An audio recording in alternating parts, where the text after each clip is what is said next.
last time.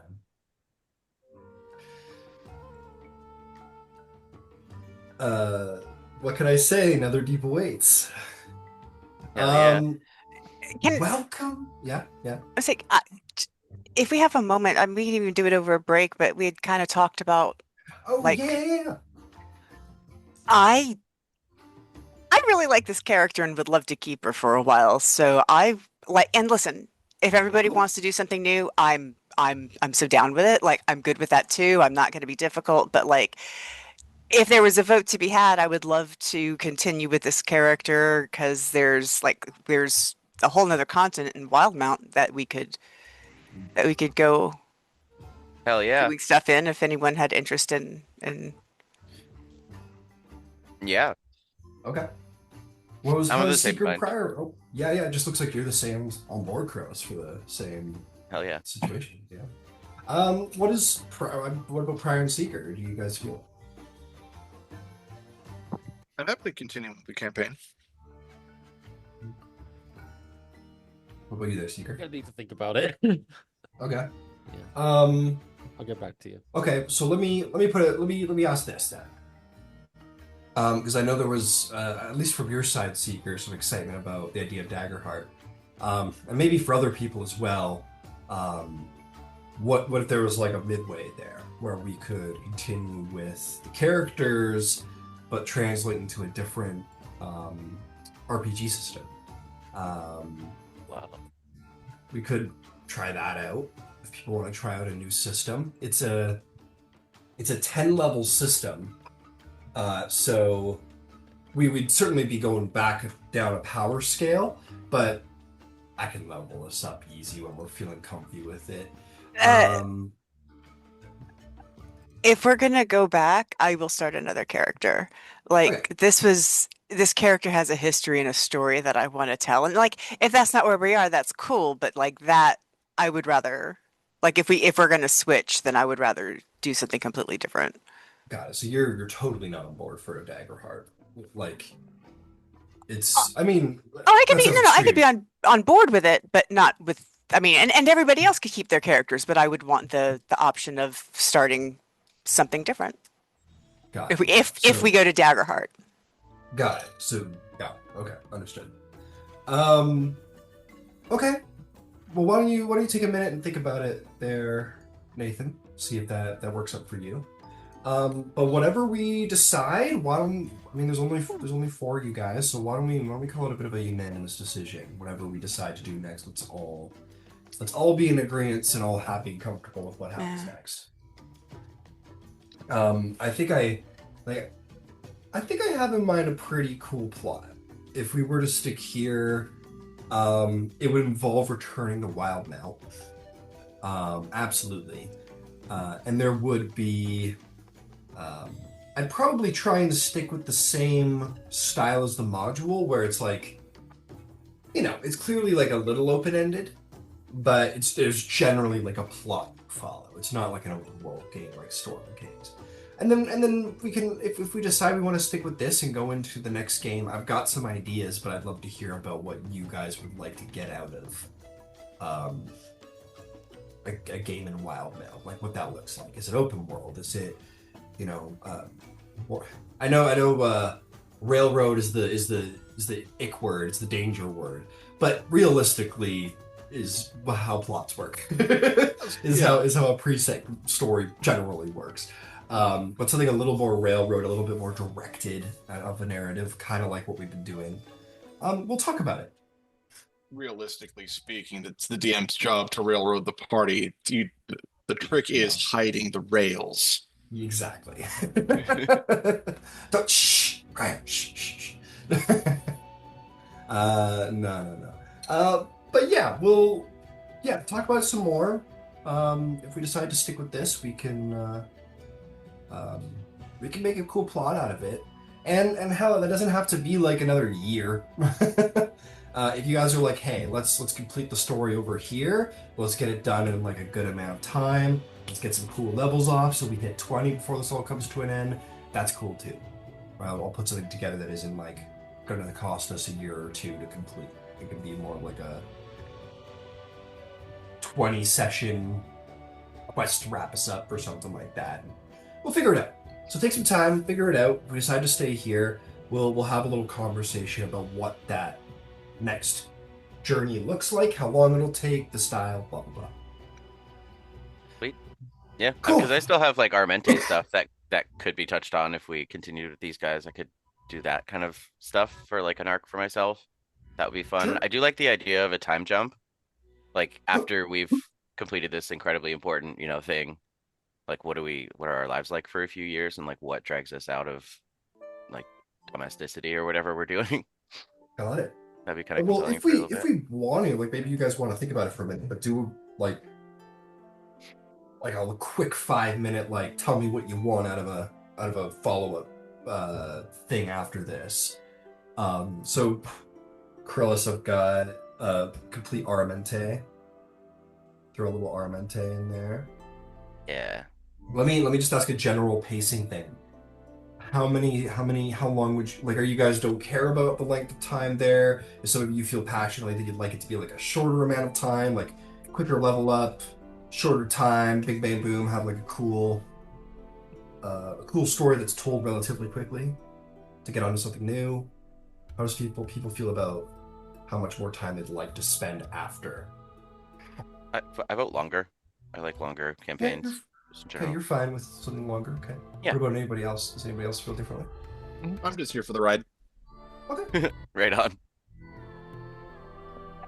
I'm here for the ride. I like the character, so I would love. I mean, it's a brand new character, so I'd love to spend some time with her. But also, if we need to wrap up and do something else, I'm here for the ride. Okay. I like What about you it. there, Seeker? Yeah. You're okay. Oh, good. Sorry, can you again? Yeah. Sorry, I'd like to see how this ends first before I like come to any sort of conclusion. Yeah, okay, fair enough. Sweet. Why don't we put this on hold? I want to make sure everyone's happy. So when we're done with Netherdeep, let's circle back and see how everybody's feeling. Okay. But in the meantime, let's see here. And if it matters as far as the Daggerheart thing goes, I've got it pretty solidly in my mind that I'd like to start like a new campaign of Daggerheart, and I'd probably do that on Sunday nights. So for those who may be like really interested, let me know, and then maybe I could formally start trying to put that together if someone wanted to pop in. Or maybe another time of day. I'm not solid on that. The point is I'm going to probably run a solid campaign at some point. There's not a lot of plans around that yet, so let me know if you're interested. Anyway, Uncle Rel, the reason we're here. So, last session, everybody, you guys defeated the Drowned City. You guys got your key and you prepared to set on. You're like, screw the Cobalt Soul and their quest lines and their carefully planned when missions happen and their module bullshit. Let's go to Netherdeep. My hat's off to you guys because that sounds fun. You got there and were immediately crushed by the depths of the pressure of war. And left.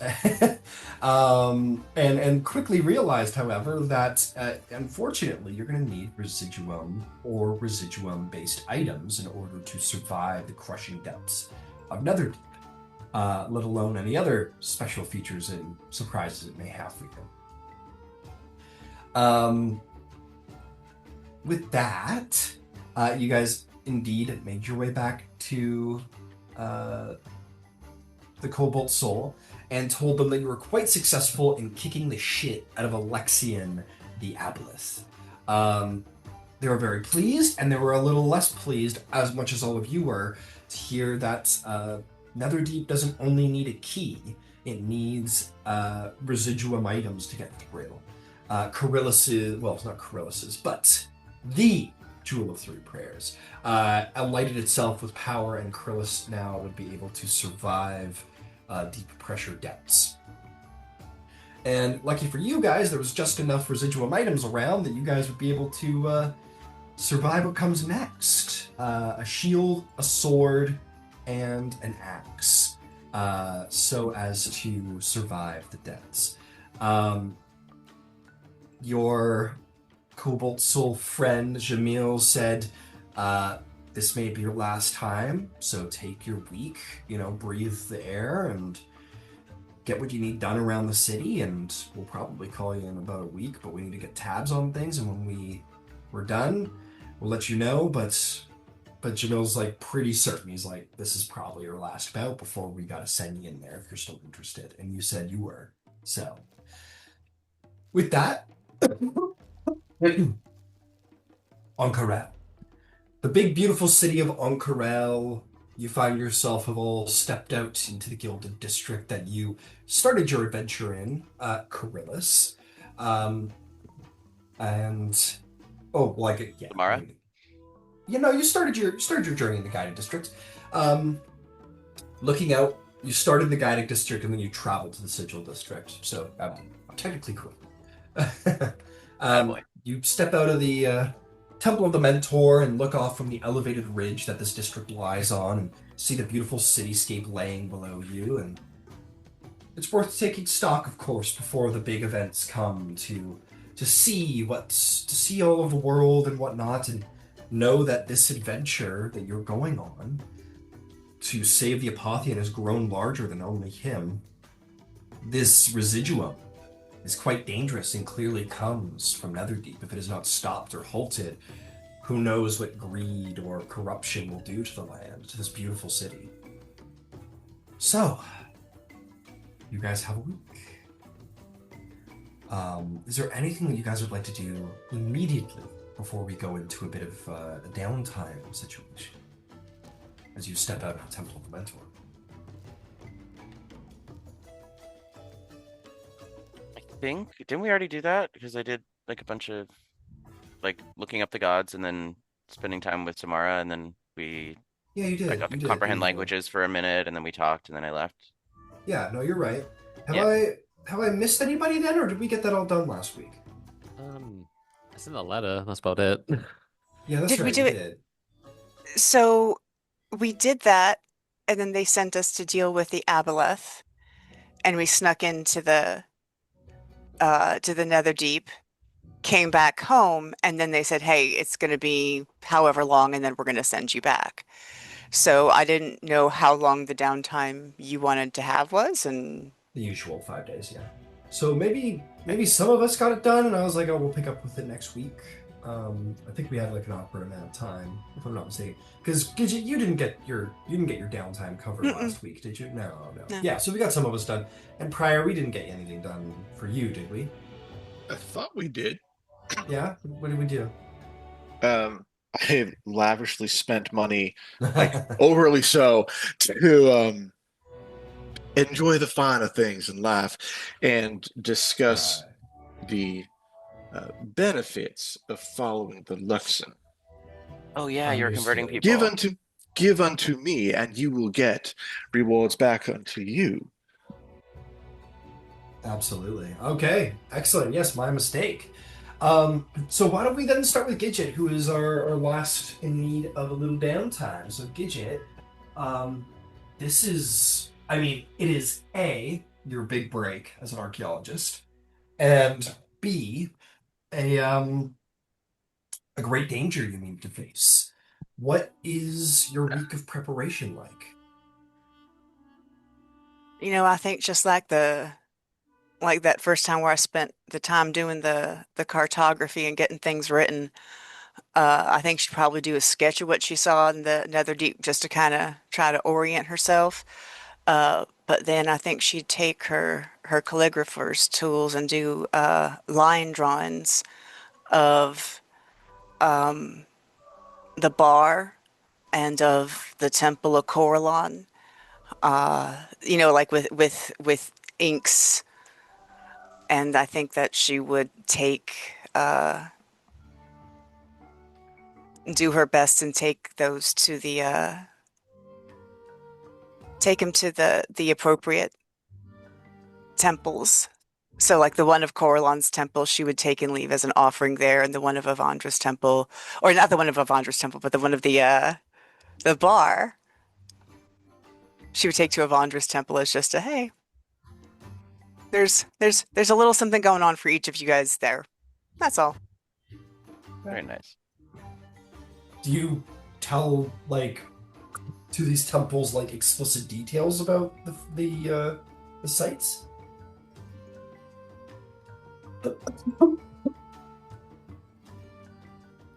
Like you go in with I this yeah, I think picture that of what must look like rubble, and like a friendly elf behind a bar, uh, and tell them like this is like an ancient bar of from Netherdeep and or Kalmoro and blah blah blah. if there was someone who had spoken to her or who opened a conversation, I think she would. Um, but like, and especially because she's not a worshiper or Coralon, if nothing else, she'd put just the briefest little description, uh, and leave it there. Okay. Gotcha. Measured. Understood.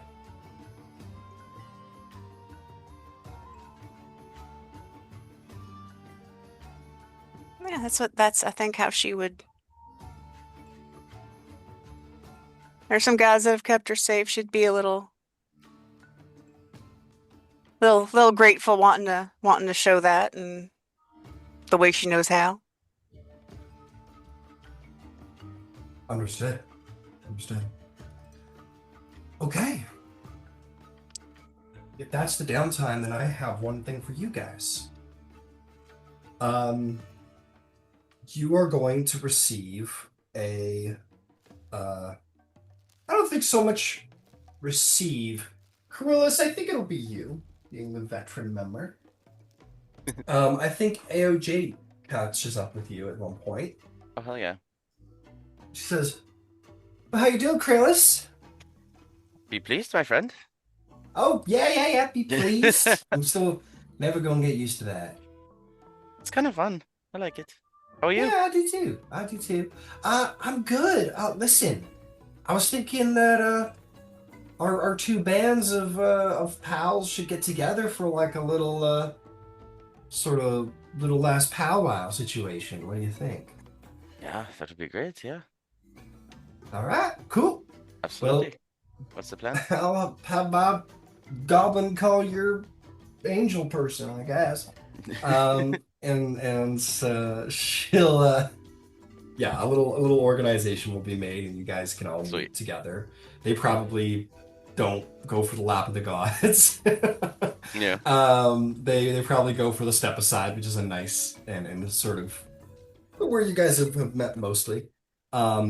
Establishment. You're gonna repost an image of what they're looking like these days here in Hell yeah. Zoom. And yeah, they'll catch up with you at the tavern.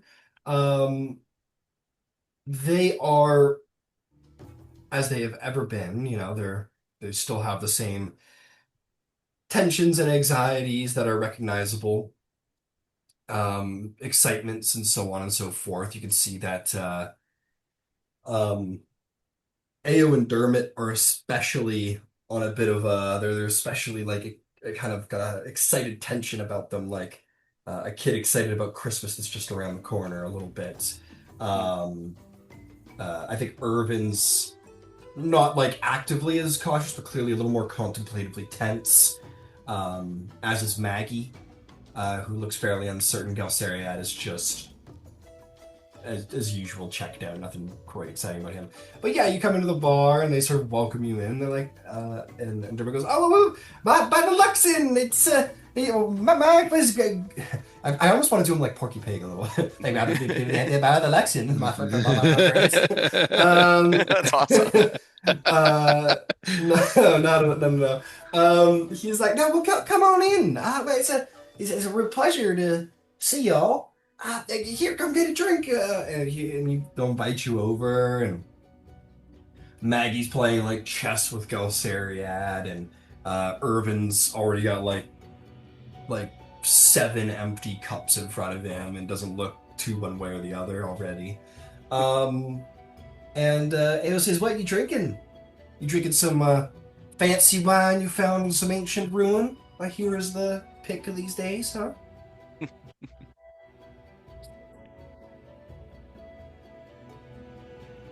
I mean, I bought it. I didn't find it,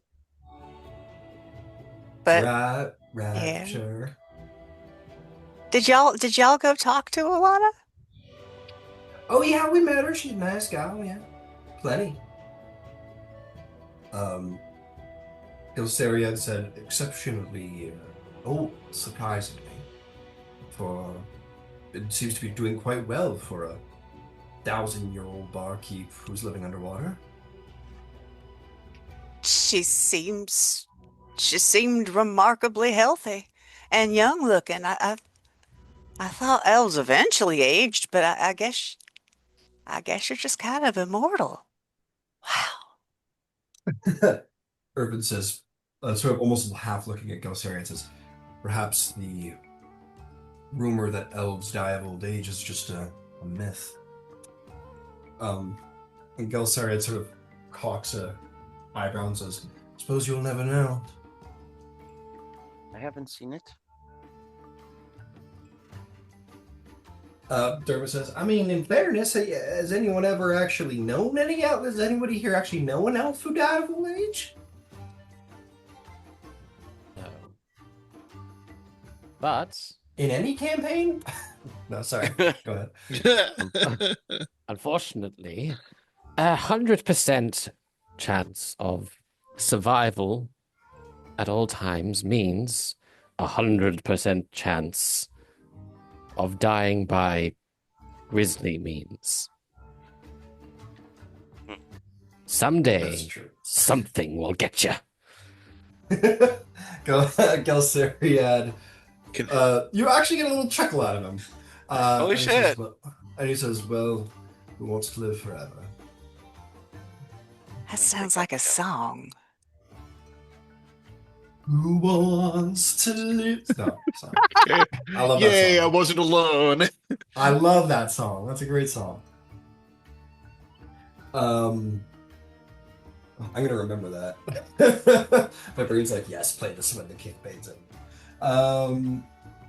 Incredible. Ao says, "So look, I just thought we'd all have ourselves a little drink here. I mean, I know you three are a little newer to the whole race of it all, but Krillis, you and your pals been around since the beginning, like us, and I mean, this is the big fish, right? I mean, all that's left is Netherdeep and the Apotheans down there. We gotta see who saves his ass, right?" Yeah. Big it's going to be fish us. is right. You call me a big fish? No, just Krillis is more of a fish than I am. what lies beyond. What lies beyond I mean, I do have the scales. big fish. We have seen it. Oh yeah. Y'all, have you been down there? They look around at each other and go, "No." Scheiße, sehr crazy dann sehr. And I'll minor illusion the front half of the big fish. Yeah, it goes, The rest of it just like fades off "Oh." into dust. She's like, "Wow." Like looks back to the group and they all go, "Oh, yeah, wow, that's crazy." I mean, did y'all get it in the snake friends? Because if we don't have to deal with it, I mean, that'd be great. Y- y- It will say, "Well, it kind of brings me around to part of my point is, look, we've been buddy, friendly, or at least, getting out of each other's way and whatnot and helped each other here and there. But, I mean, this is the big one, right? I think the point is I wanted to just bring you out here and cheers you and say, we got a lot of respect for you guys, and I hope you got a lot of respect for us, and essentially say, Gelsarian says, and may the best party win. And he goes, thank you, Gelsarian, thank you. Dermot says, and I think Irvin says, I mean, it's fair. We want to make a name for ourselves, you want to make a name for yourselves, and True. we'll see you down there, and whoever gets to the end, gets to the end. Yeah. I mean, we've already. I mean, we kind of are known for finding the place. We're already gonna be written in history books. So I just want to make sure we're having a competition to see who saves the angel, because Well, it's for that's fine. fame and to glory, really. Like who of our groups, like which of our groups will Right, be but we're literally the already most going to famous? be. We are already like we're already going to be in history books. So, like, cool. I want the person to I want the angel to be healed. So good luck in healing them. And we're like, are we supposed to have some sort of duel to the death over who gets the honor to save this guy? Because that's kind of what it's feeling like, and that just sounds silly to me. No, it's just who gets there first. You know, who presses the button. That's the end. I think an eyebrows. I think as Gidget brings up a fight to the death, and then says it sounds silly and whatnot, but nonetheless, like a weird tension grows over the other party of like, where they're like, you can tell they're basically insight checking your party to like all of them to see if they're like, these guys intend to try and kill us. Like you can clearly see them all kind of like looking No, around but your group, we're which I'm going to do. So. it's just I don't. If anybody wants to roll either a persuasion or deception check for me, depending on if they intend to, shall we say, take the blanks out of the gun. If things were to come to that. 17. I was gonna say I 24. do not volunteer. I'm going to just average out all of their rolls. Gidget got a 17 persuasion. I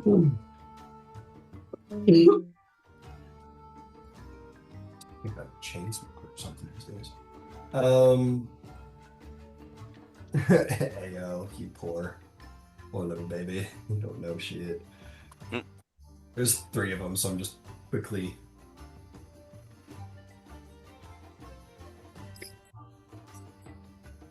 Damn, Dermot. I know people. Yes, I do. These people are not terribly insightful.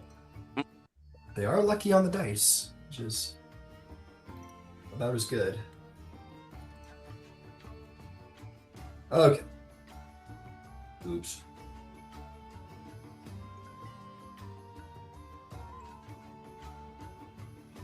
There we go. Oh, fuck. The one person who's actually got proficiency rolls an out. Oh my God. Okay, so, who rolled what? Krillis, you rolled persuasion, 24. nice? Yeah, 24 persuasion. persuasion? Yep. Okay. How about you, Gidget? 17 persuasion. 17 persuasion. Very nice. How about you, Seeker? Since the topic came up, Seeker would like to leave it ambiguous, so I don't know what to roll for that. Roll deception check. Okay. That's just to hide your. I'd like for my intentions to just not be known. So definitely deception check. Okay, 5. Okay. So what's your intentions as they look at you? Seeker has no opinion, but wants to appear mysterious. Got it. So you're just like, you at the end of the day would want to seem mysterious, but like maybe don't give a fuck. Yeah, pretty much. Oh no. Almost more trying to appear like maybe not, maybe this, but unfortunately more appears of like this person just doesn't actually have an opinion, doesn't care. Fair enough. Yeah, you're Just deliberately trying to fuck with me? Are you kidding? What about you there, Prior? 13. On I persuasion? was persuasion. Honestly, I was like expecting worse, so I'm happy with that. They look around and they don't spend too much time on Krillus and Gidget. They're like, oh, Krillus has been here since the beginning. We got friendly rapport. Everybody, like most of everybody in the party, you know, fucks with Krillus. Gidget is very earnest up front, and then kind of looks over at Pryor and Seeker, who are both like either unintentionally mysterious or entirely mysterious. And they're like, oh shit. Some of them are like, I think, and then with that, AO goes, yeah, like, let me be clear. I mean, no one here has, I mean, we'll fucking defend ourselves, but none of us want to have any kind of death duel either. I mean, it's not worth it. Exactly. Right? Like, I think we Yeah. should all be successful and have honors and glory, and we're trying to save an angel. So may the best angel saving group get there first, and huzzah! She'll cheers and Woo!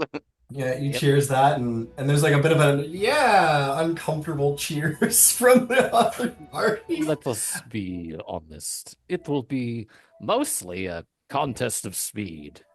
And the sequel is also like brandishing their hand as like a little ring. And on that note, I am of the belief we have sort of looks at the group. Except for you, points to Aojabe, all of you beat when it comes to swimming speed. Gilceria cocks a sly smile, like he's got something up his sleeve. Goes, looking at your armor, goes, I'm sure you think that. He tries to look mysterious and his snorkel falls out of his robes. Oh fuck. Not my snorkel. Not my magic snorkel. Um, and Ao says, absolutely. Well, yeah, may the best, as Gidget said, may the best uh, hero saving crew be the ones to save the day. And I mean, if things come to blows, friendly competition and whatnot, but no hard feelings, just business on all sides, I think is the general feeling, which is fair. Yeah. Very hopefully like non-lethal blows, especially. Yeah, such an idiot. Indeed. There's no shame in coming second. It is the only thing you'll be remembered for.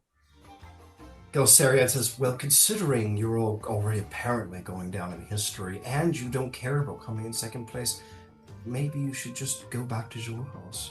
I should say. Leave the hero saving to us.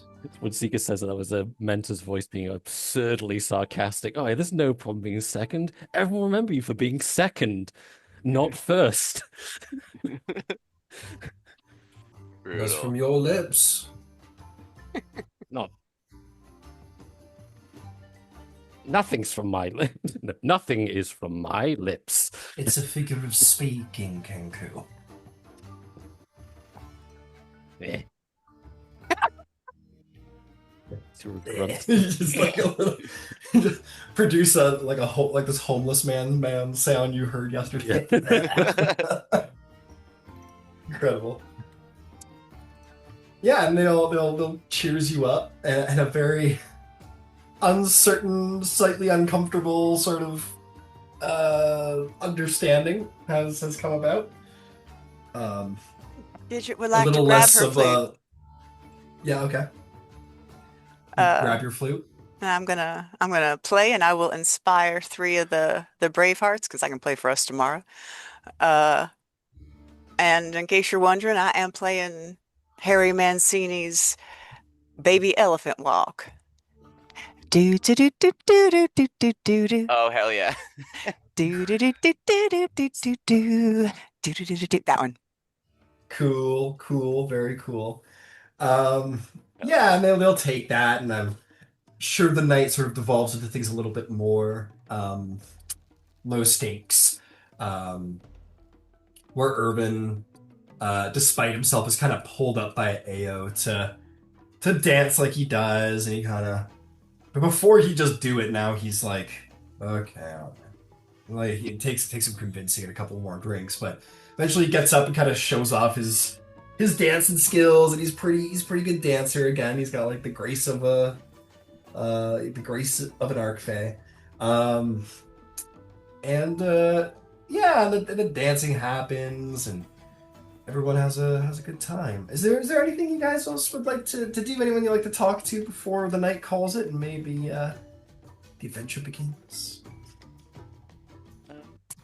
No conversations, but I wanted to send a letter and leave it with the Cobalt Soul to send back to my mom and dad, just in case I don't get it out. Get out of here. Fair enough. You most certainly could. Yeah. High Curator Jamil will say, I will be sure that it makes it to its destination. A reliable courier will be picked should it be needed. But Thank you. Just in case. Okay. Well, he looks at you and he says, I think it is no coincidence that you have succeeded where the rest of your companions have failed, Chris. I nod solemnly. I don't want to say thank you to that, but Yeah. I appreciate the intention, but I can't thank for that, Of course, and he knows that. And you know it's not meant to be a slight to the dead or the fallen, but you understand the intention behind it is, just as it sounds. Yeah, it's supposed to be bolstering. Yeah. He pats your shoulder and says, Respond. Respond. Thank you. And so you do. All of you. You sleep, dream, you rise, you get yourself something delicious, maybe some sort of delicious, juicy desert fruit. Or you know what, here at the step aside, maybe, actually, some of you might not know this little dessert, but I think it's a fine way to kind of end off our being on Corral. Baklava. No, not baklava. Aww. I've got baklava downstairs though. That's so good. Oh, shit. It kind of fits the setting though, because it's dry and sticky. No? Yeah, a little bit. Maybe not culturally, but as far as deserts and stuff go, it's a dry, sticky, sweet kind of thing. I wonder if they're getting honey though. It's very, very popular in Israeli and Middle Eastern culture. Okay. And honey is but one thing you can use to make a syrup. Yeah. Right? You don't actually have to use honey. You can use any sweetener. And some of the syrups I've had it with they do a pistachio syrup. Oh yeah. Or agave nectar. That would be down here. Yeah. True. Yeah, no, actually, okay. I stand corrected. Yeah, maybe there's some baklava vendors around, or adjacent. But what I was going to put forth was what you had on your first day, Krillis, and what I'm sure my locals have uniquely enjoyed. The Step Aside offers a signature dessert, the halua, a dish of southwestern Marquesian coast. Consisting of shaved ice and sweet milk topped with jackfruit or karak, coconut strips, and sweet purple yam. It is a very fancy, sort of fruity, ice cream-esque, yeah, basically. And maybe you guys find yourself enjoying this little delicious step-aside treat before the sending stone sounds. And High Curator Jamil's voice comes to you for us and say, it is time.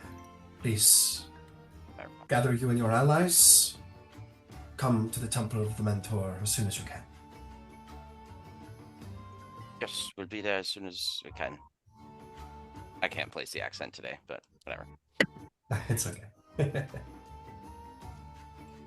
The two elven husbands who run the place go, "So long, see you tomorrow," or whatever. You're like, I hope so. And you guys can head to the Temple of Mentor if that's your pleasure. Hell yeah. I'll drop a big tip because my dead body can do nothing with money. I'll drop like a 10 gold for their hospitality and shit over the past couple months. Oh, this is too much, my friend. This is far too much. It's just as much as I wanted to. If you insist, thank you. I apparently this is good ice cream. Yeah, I mean everything here has been very good. Just grateful for the service that you have provided over these long weeks. So, thank you. And I will see you tomorrow, hopefully. Yeah, we hope. Well, be pleased, my friend. Thank you. Thank you. Very generous. Halakor. Wait, no, that's Dorvish. Oh, That's the one. yeah, Quincidon. Yeah. Quincidon. He goes, Quincidon.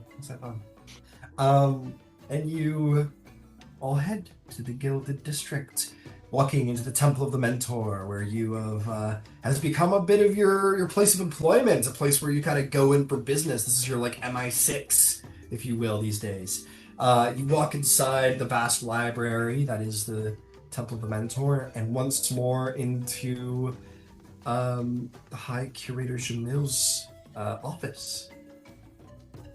And he looks at you all with sort of a, I guess a sort of like a sobering look that is equal parts like severe and excited. It's that sort of like excited tension before a big something. And he goes, "May I say it again? Be pleased, my friends, I'm welcome. This is it. This is the one. Thank you for your patience.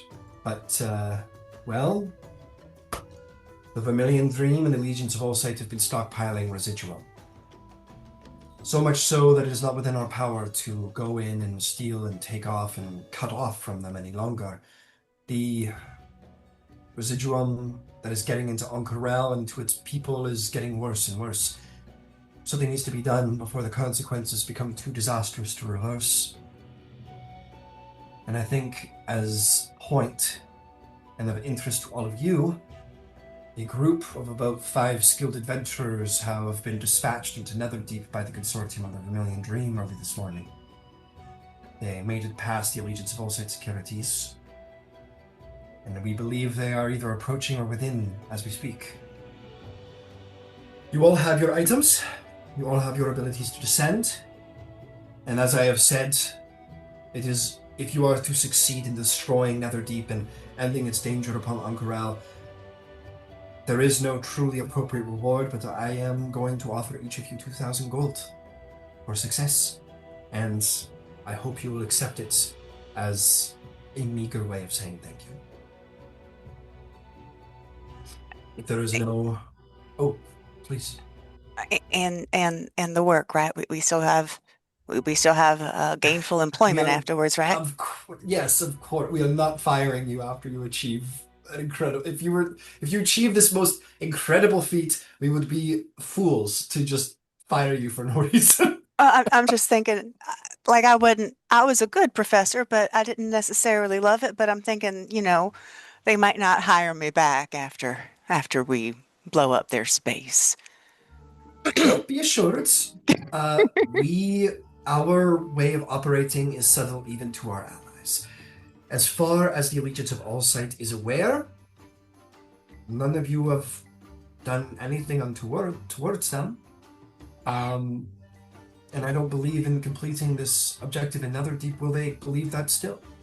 Your reputations should remain intact. Not with the consortium, of course. I mean, that's... Well, they can suck eggs. I hope you wouldn't want. But as far as the allegiance goes, I do not believe we have asked you to do anything that would compromise your relationship with the Allegiance of Allsight. And you will, of course, retain patronage and employment with the Cobalt Soul should you achieve this most daring objective. Yay. So, again, thank you. May your gods be with you, and I hope to see you again very soon. Me too. You've unusually, as to our other times, is you can take as long as you need to complete this objective, but, well, if the consortium has sent a group within, it may be best to head them off. They cannot be up to anything good. I believe we are going today. Yes? I can go pack and be ready to leave in 15 minutes. Given this group's reputation for efficiency, I'm not terribly surprised. A quiet reputation held only here, Yes. in the Cobalt Soul, I assure you. Yeah. Very well. Good luck, and I hope to see you soon. Come back in one piece. All of you.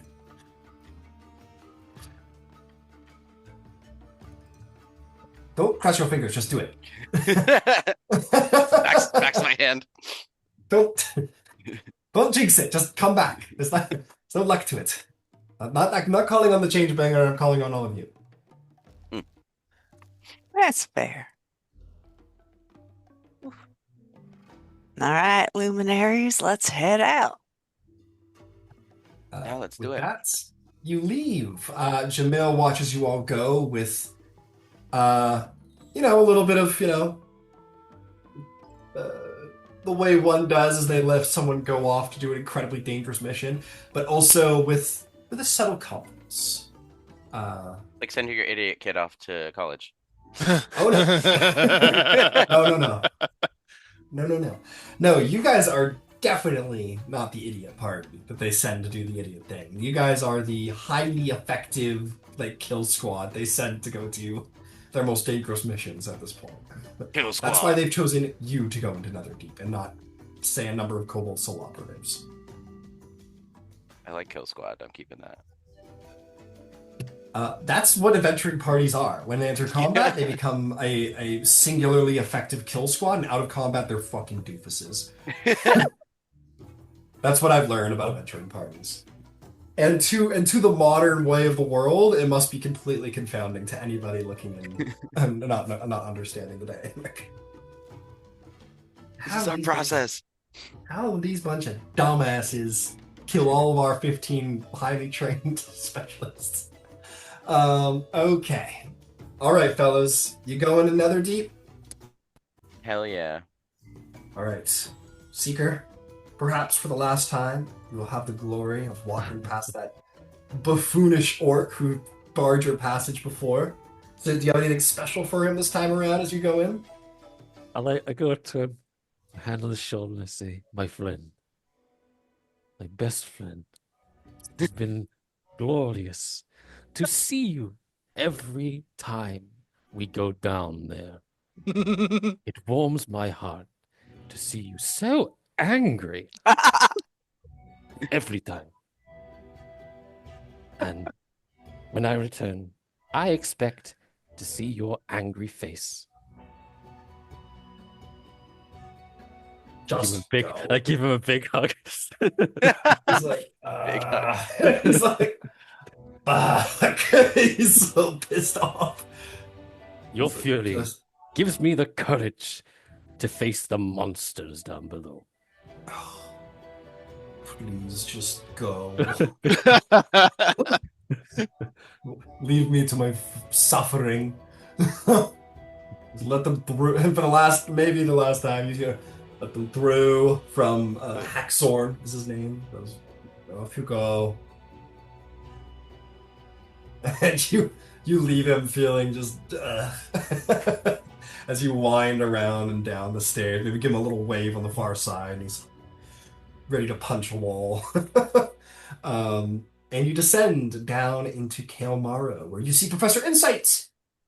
Hey. Oh, welcome back! Great news! Fantastic news, even! We're only days away from getting the final, the runestone to continue our barriers. That's excellent. Seeker's face goes from being so happy about rage baiting a god to, oh no, not this fucker. She goes, your birdie face is impossible to decipher, Mr. Seeker. But be pleased and welcome. Are you going back into the ruins for some reason? We are. I've been doing some sketching of some of the things we saw down there, and I wanted to. I got a pretty good memory, but I wanted to see a little more. Oh, of course, of course. I mean, these places should be physically documented. That's wonderful. I never thought of that. Books with pictures. How interesting. Oh yeah, I'm putting down. I'm doing the cartography and trying to draw pictures and stuff of the things we see down there to, catalog it because, not everybody can go down and see it, so it'd make it easier. No, it is a shame for those people who cannot go down. It takes a truly daring sort I look to around go and see if down. anyone else is getting the joke. Like, come on. I Anybody? could not agree more. To No. clarify, did we need to attune to the ruidium, or did we just need to have them in our inventory? I don't know. That doesn't really You like help. that? I I think if I recall, we do need to attune to it, but we can't stay attuned to it because it's kind of Oh, hard on nobody, the spiritual. nobody gave. Sorry, not to interrupt. No, nobody gave you an answer. All you know is that you went into Netherdeep and Seeker, who you were attuned to it at the time, Yeah. I believe, was fine. You know, Seeker's or Krillus is covered because he's got the jewel, but I mean, you could, as far as what you've observed so far, Seeker's attunement protected him. Maybe I mean, that's up to you. Well, if I recall, that was part of it. So yeah, I guess I do need to take an hour and attune to my Yeah. thingy bob. She goes, "Oh, what are you attuning to over there? What are you sitting there? All those residuum infected items." It I don't is care. it is necessary. You're adults. I don't care. He walks away. Okay. Anyway, back to brushing these old potion bottles. And you guys can absolutely go through with that. Okay. If everyone's attuning, you three go right ahead. Uh, and I believe I need some rolls for you folks. Hmm. I think you had said it was charisma. I believe so. I'm Yay. just going to double check. Oh my God, get it together. I know, I'm sorry. Where's your buffer? I remember Uh, having the ruidium shield, but I think I gave it back to Seeker. So I'm not sure which ruidium item I've got right now. You have the rudium shield. I have the axe. Because you Okay. returned to me my replicated Oh, right, shield. right. I Yeah, yeah, your evolved it. shield has a better AC. Yeah. oh, it's different for each item, I think. Yeah,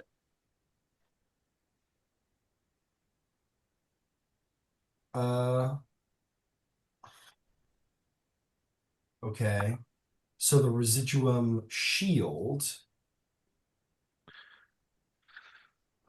Okay, what I'm seeing here is different than what's actually in the thing. Oh, okay, yeah, there we go. Okay, so my weapon wielders, which would be Gidget and Seeker, I need charisma saving throws, and I need it from you as well, Prior. Yeah, residual encryption works the same way across the board. Yeah. Mhm. Two. Can I bless us first to add a D4 to that? Of course, of course. Good. and Gidget did the musician thing, so you could use That's that, right? true, technically. Don't think even with those it would make a difference. So Damn, that's a genius. I don't know. Oh God, stop rolling like that. I should use with skill checks, not saves.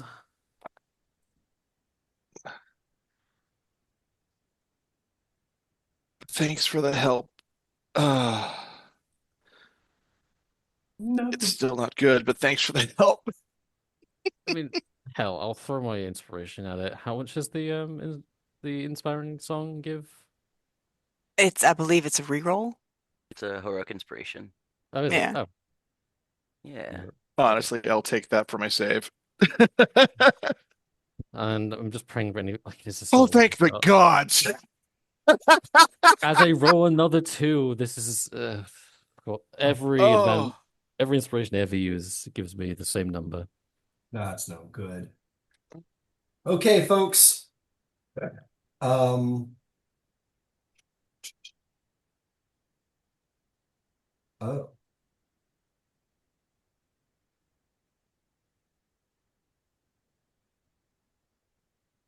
It's fine. Oh. Survive on being one level exhausted.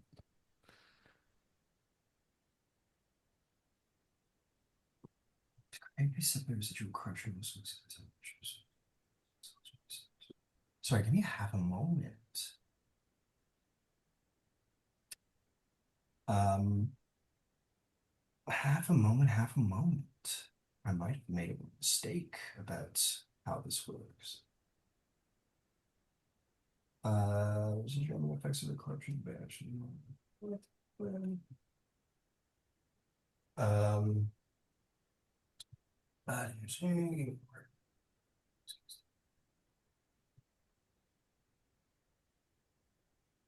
okay, so um, so I just want to get this down pat before we get up in there. uh, so um, Seeker, Yes. I'm going to say that you have remained attuned to your item this entire time because I made a slight flub. Oh, Unattuning to it does not end the corruption. gotcha. So Okay. I'm going to save you from my own flub and taking extra corruption by accident. So you're only at the one level where you've got this like pretty bad rash on your arm. Gotcha. Gidget, so don't worry about that saving. Okay. Gidget Prior, how we do?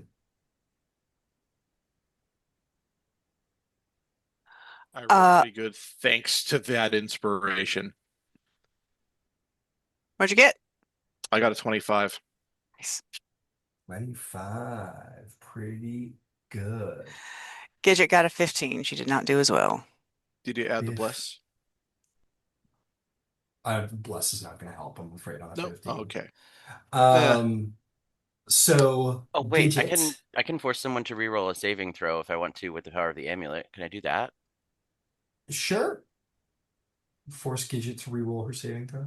Yeah. I wish you the best of luck. All right, that is a 22. Yes. Okay. You guys are not suffering from physical signs Woohoo. of corruption. Your bodies remain looking good. You don't have any sort of rashes or anything appearing, um, which is great. Uh, you're not going to undertake any exhaustion. You are technically, like you feel it, you are technically suffering from residual corruption, but you are not physically afflicted by it yet. Now, as an important note for my three people attuned to the residual items, um, this is more for Seeker, but I'm putting it up there for Gidget and Prior as well because it will become they're quite relevant to you too in the future. The exhaustion levels are indeed exhaustion, but this is emotional exhaustion, not physical exhaustion, which means that the more corruption you undertake, the more symptoms of regret, yearning, rage, despair, these darker feelings in you will begin to amplify. So the goal is to use Seeker and eventually to Gidget and Prior probably to roleplay that, to Okay. roleplay emotional exhaustion. So, just for clarification, I do have the 1 level of exhaustion, right? Yeah, Okay. you do. Yeah. Just, and then so make sure I remember. Yeah, you may roleplay it as you wish, but it is indeed yours to roleplay. It could emphasize a flaw you have, or you could just pick one of those emotions, pick all those emotions, whatever you want to do. It's entirely up to you. But it is emotional exhaustion. It's amplifying your darker feelings. Okay, you two attune. You two are. You feel it in you, though. You feel it in you like the day before you know you're about to get really sick. You know what I mean? Where you got that like itch in the back of your throat and you can't quite swallow without there being a bit of a lump. It's not like that. It's emotional, but you feel it inside you. You feel it kind of churning around your heart, your soul, just in a way at the razor's edge of something worse. So let us begin. With yourselves equipped, ready to go, into Netherdeep you go. You make your way through, step outside of the portal and into the water. Each of you are immersed in the water. The Jewel of Three Prayers helps you all sing, but so do your corrupted items. Also give you such abilities as breathing water and swimming speed equal to your walking speed. But we got Coralon for that. You swim over, and you make your way back to the Heart of Darkness, which, by the way, has resealed itself since last you've been here. But as you draw closer, the Jewel of Three Prayers once again lights. A beam of golden radiant light fires down onto the inky surface and blows a hole through it, and allowing you passage. Ready to enter?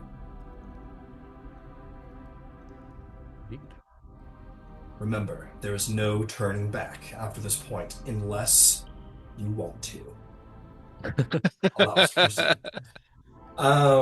Okay. I will once again. I think I'm just gonna post this on Roll20 just in case we want. In case we want a cool visual to look at while we play. You imagine perhaps this is what the other party members experienced upon coming through.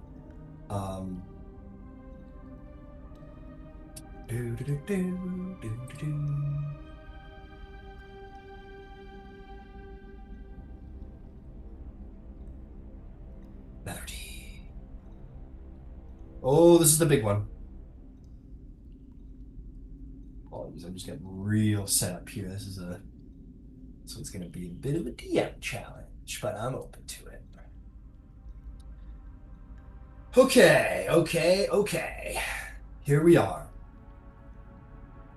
You appear. The lighting in this place is either complete darkness or dimly lit by residual deposits. A light spell would be probably nice down here. But if you mean to be stealthy, yeah, if you want to prior, the light Let of the there beacon, be light. let there be a light. That's And my so top you two. do. Yeah, you guys produce lights. I'm gonna put your minis in.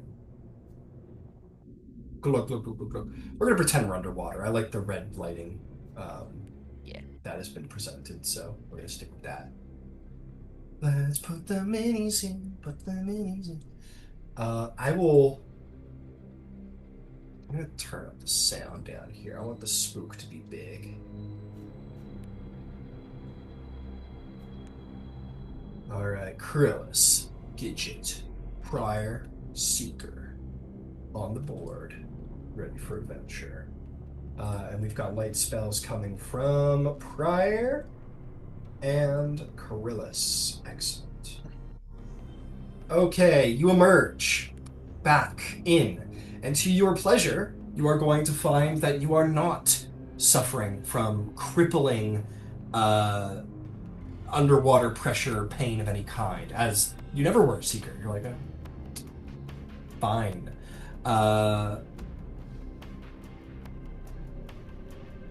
Holy moly, do you have to scroll to make this fucking thing work? There we go. Jesus Christ, where the fuck is it? Sorry, hang on. Hmm. Man, you really gotta send it to find the start of the damn thing. Okay, there we are. Once again, you find yourselves in the initial antechamber. You burst from the planar rifts and find yourself in deep, cold water. Very cold indeed. You are floating about 10 feet above the floor. I'll just put you at 10 feet. In this cavernous pit, the rift at your back. Two enormous statues have settled into the sea floor at awkward angles. Each statue is missing its head, and one of the statues is an outstretched hand that looks like it might grab anything that gets too close to it.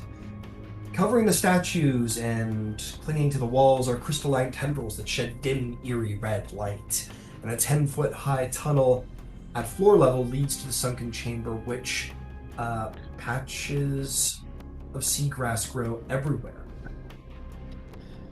Swimming 20 feet above your heads, you are going to see those two aberrant anglefish creatures and that long, slithering, draconic sea beast swimming above your head some 30 feet up. What do you do?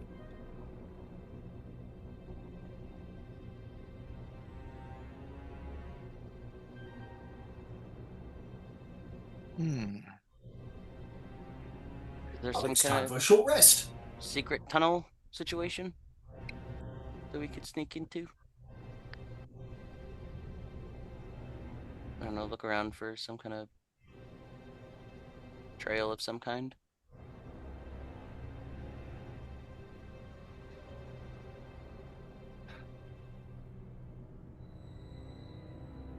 Seeker will try to look around, see if there's anywhere we can go to get away from these fish before they notice us.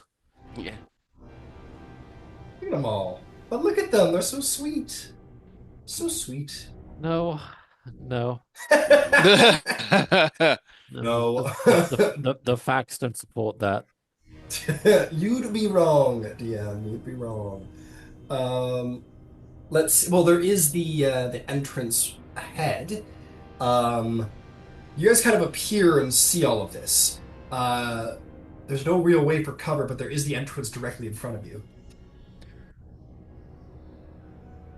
Seeker just swims towards the entrance in the hopes that everyone else will follow suit. Yeah.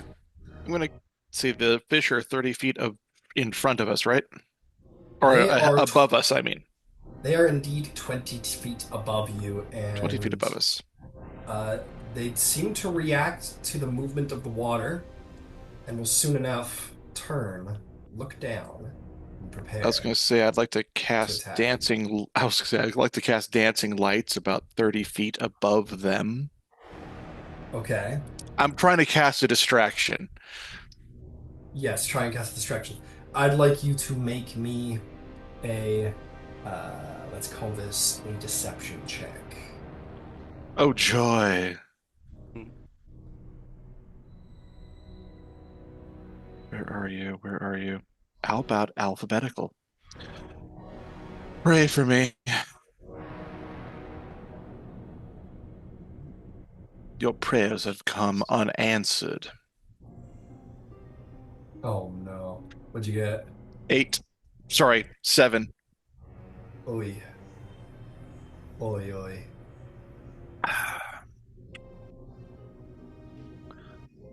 Oops, I made them too big. You cast the lights above you, and they... I'm using Gyarados.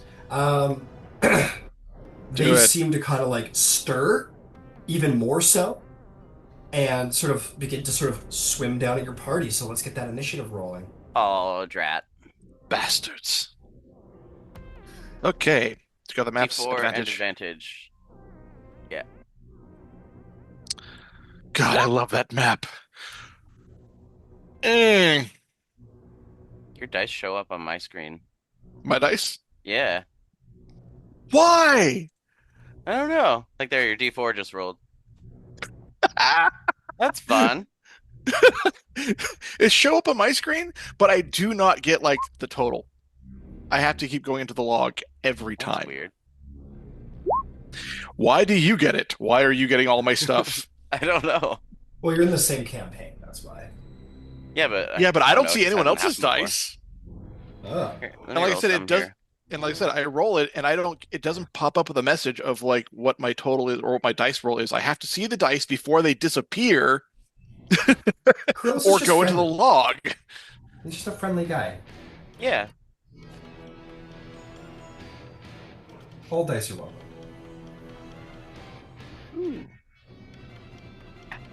Ooh, I've been excited to use these guys. That's a nice dice. Did they show up on yours? Only in the log. Oh, okay. That's boring. Okay, team. It's time to do this. Who rolled a 20 or above? Not this Who time. rolled a 15 or above? 16. 16. You bet. Who rolled a 10 or above? 12. Oh, 11. Okay, what you got, Gidget? An 8. Hold on. All right. Yeah, we had 5, 6, advantage. 7. We all had advantage. 8, 9. Actually, no, 9. Because we leveled up and I got it's a 9. And yes, yeah. because that is with advantage. Right. Jeez. All right, what is your dex? My dex is 2. Your dex is 2. I Okay, realized understood. actually I rolled 11 because I'm exhausted. Okay. And what did you get, Prior? I had an 11. Oh, so who would like to go first, Prior Seeker? Seeker. Sure. Okay. It's time for some light devourers, baby. What are we going to do? Bait! Oh, guys. Guys, guess what? Oh, this is actually terrifying more than it is anything, really. So, the way that you guys saw the light devourers is basically, you guys came in here very dark, you didn't see any bad guys, and Prior like, let there be light. And as you did so, light appeared. Never mind! And as you guys looked up, you saw that some of that light was kind of like naturally pulling upward. And then I'm going to send the picture again just so I could fully mentally illustrate to all of you what's happening because of this ability they have. Please refer to the chat for the accurate image of a light devourer. True to the name, you see that little angular thing there would have lit as your bright light went up prior, and then almost like a reverse Godzilla lighting up its back, those spots on its back started to go turning on as it absorbed the very light from your cantrip and became visible. So all you would have seen is that dangling light and then those rows of red lights across its back. And in this moment, it swims into the bright light and the full image of the creature comes apparent. Objectively terrifying. Terrifying. I don't care that you guys have been adventuring in Bazzoxan. That's the scariest shit I ever heard. That's the ability to describe to me out here. So it begins to radiate light as it absorbs your light, and it is going to swim down, and it is going to take all of that light it has just recently devoured, and it is going to release it from its body. It is going to... Sphere. It is going to swim over to here. Now swim up to you on the side there, Mr. Seeker. Mr. Seeker. Yes.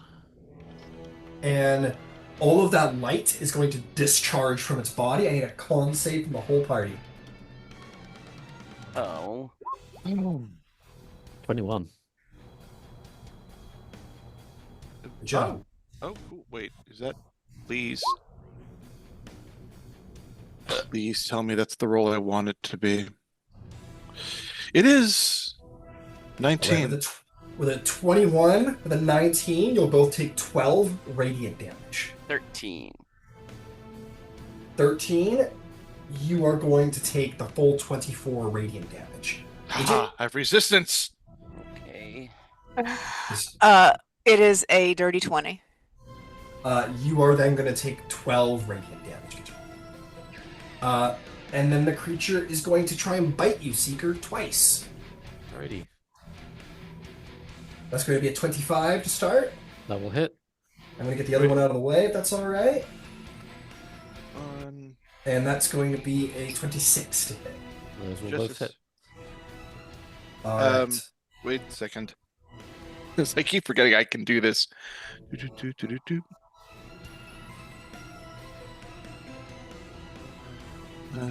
Does your aura help with those saves?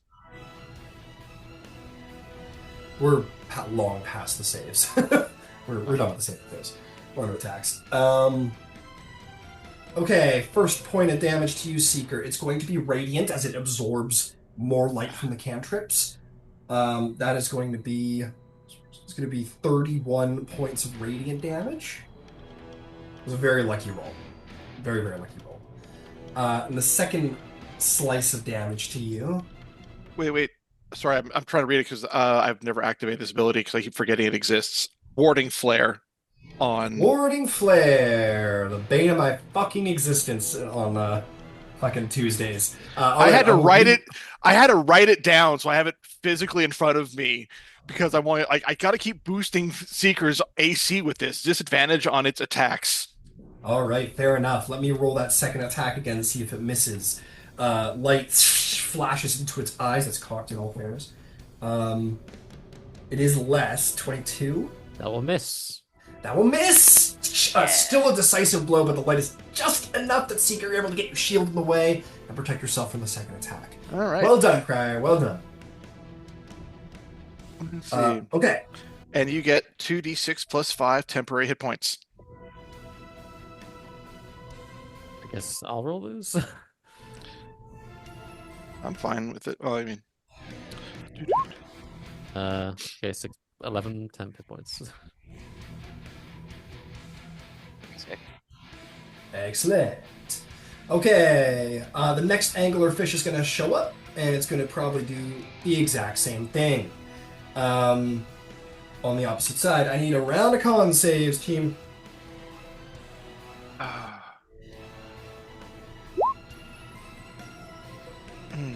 24.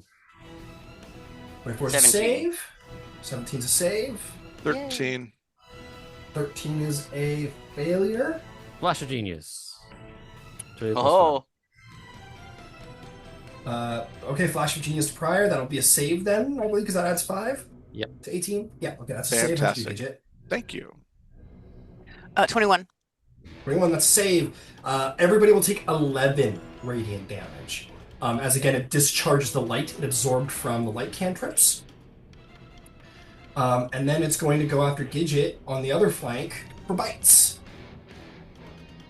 Bite number 1, Gidget. That's going to be a 15 to hit. Mm-mm. No, and the second one is going to be that one's 25. silvery barbs. Silvery Barbs. Who do you want to give advantage to?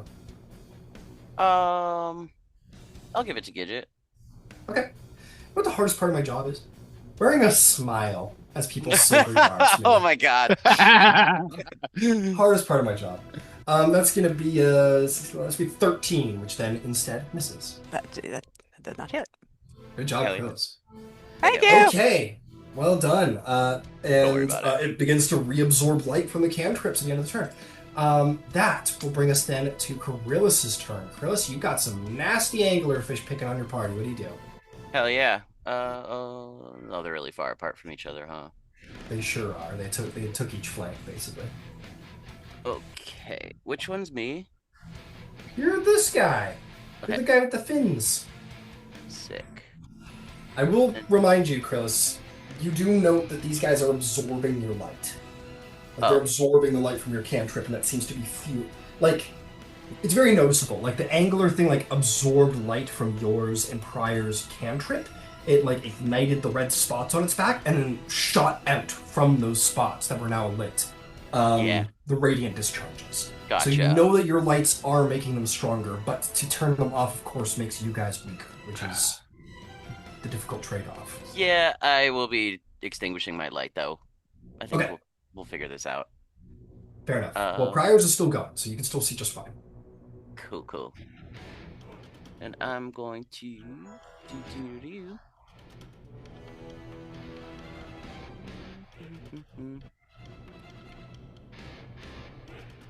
None of my stuff is that good. Okay, I'll swim up a little bit, and then I'm gonna blast the one to my left, to everyone's left, with Sorcerer's Burst.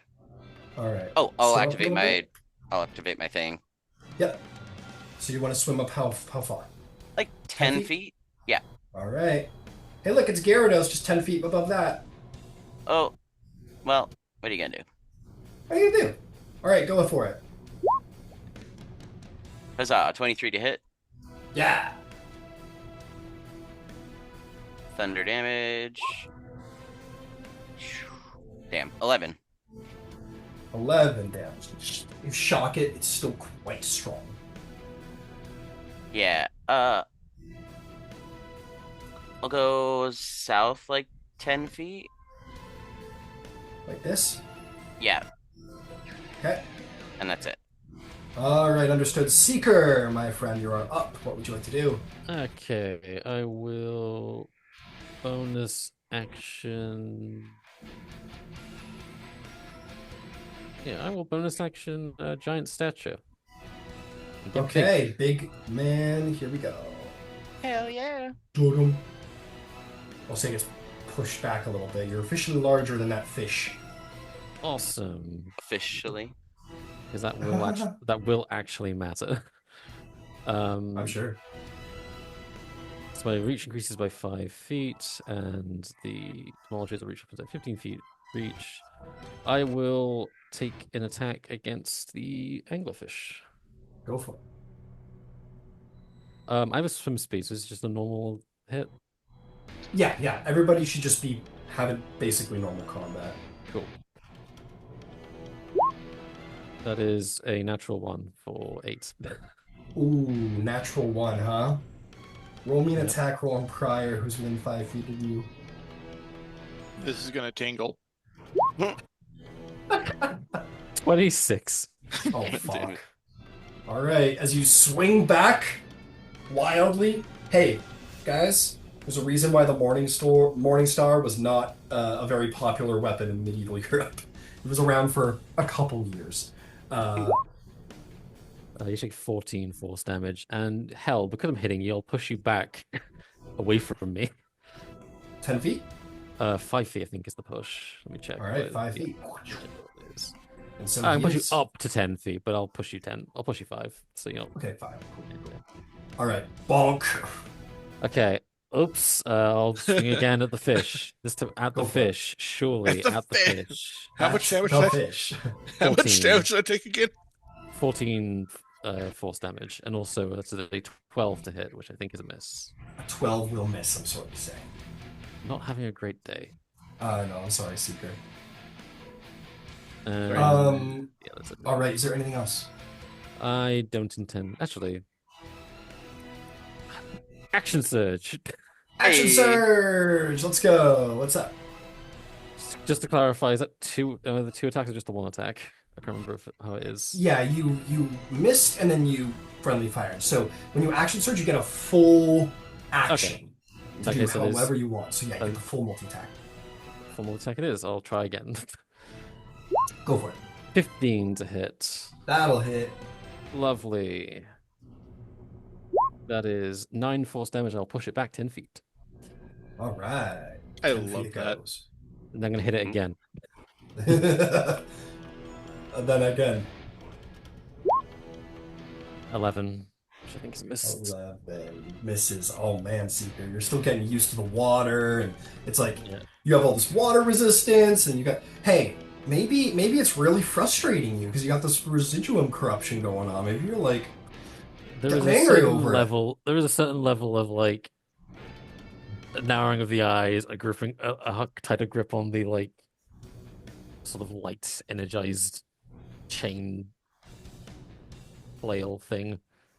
This is Yeah. not the perfection Seeker demands from That himself. is very fair, very, very fair, sir. Okay, if there's nothing else from Seeker, then that'll bring us to the Prior.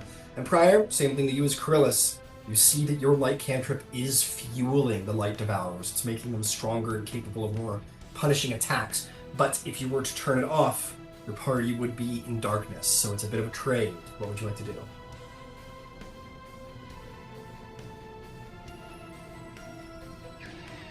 What do y'all think? I also haven't thought of. I don't think this is going to help, but I can always cast fairy fire instead. That's true. Are They're a little the spread fish? out, though. I was going to ask, like, where are the fishies? I mean, fuck, you could turn off your light, fairy fire one, and the whole party just focus fires on that one guy and gets him off the table. I'm okay with that. The one that we are dealing, that Seeker's dealing with. You want to fairy fire that guy? Yes. All right, I'll give him a little dex save. They are not terribly dexterous, so that's only going to be an 8. Yeah, that does not work. It does not save, I should say. Understood. It's a DC 17 dex save. Understood. So he will be lit by fairy fire. Question about fairy fire. Now, this is very important. In the description, does it say that it's dim light? That he's like surrounded by like a harmless dim light. Dim light, yes. Okay, understood. You surround it in this purplish dim light, well, Luxon style. So we'll say like a midnight blackish purple, sort of starlit even. Okay, it's lit up. Do you have a bonus action of movement? Don't think I can really do anything with my bonus action, so moving away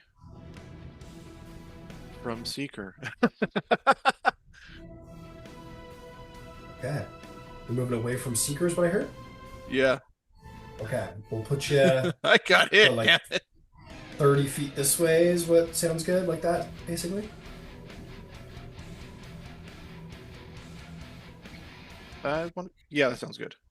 Okay, cool. And just to be clear, you're turning off your light cantrip? Yes. Okay. So, as the final light goes off, I mean, guys, existential terror settles in. As the light goes out, you can't see your allies, you can't see... all you can see is the red glow on the back of these fish, which, since the bright light's gone, all begins to dim and fade away from both of the fishes. From both of the little fishies. The fairy fire remains alit around the one, making it, A, you can see it, so you're not blind to it, and B, you have advantage on it. So you're going to have disadvantage on attacks against the other two creatures, but you'll have advantage against the one that's alit right now, because you guys are in darkness, and the residual veins only create dim light in a very, very, very short range against the wall. So you're now in a red room with enemies swimming around you. Probably quite terrifying. Is there anything else? Oh, you already said there's okay. It's time for a slithering bloodfin attack. Oh boy. Oh boy! Who looks tasty today? And none of you are visible. It works both ways. Unless they have blind sight, which they do have, I guess. Or this one does anyway. Who looks like a tasty treat? Who looks like a tasty treat?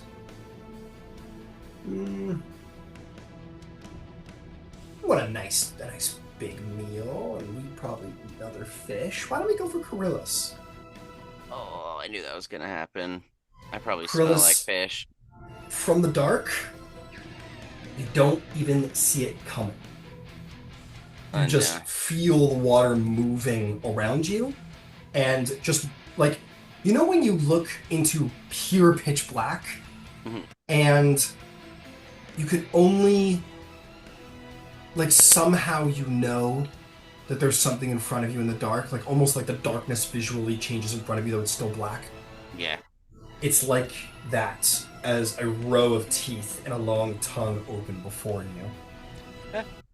And on the background of the residual lighting, you just kind of see it all begin to darken as the great shadow of the slithering bloodstone comes for you and attacks. That is going to God. be a 27 to hit. Silvery barbs. Can you see it? Do you have to see Uh, it to do silvering barbs? oh, probably.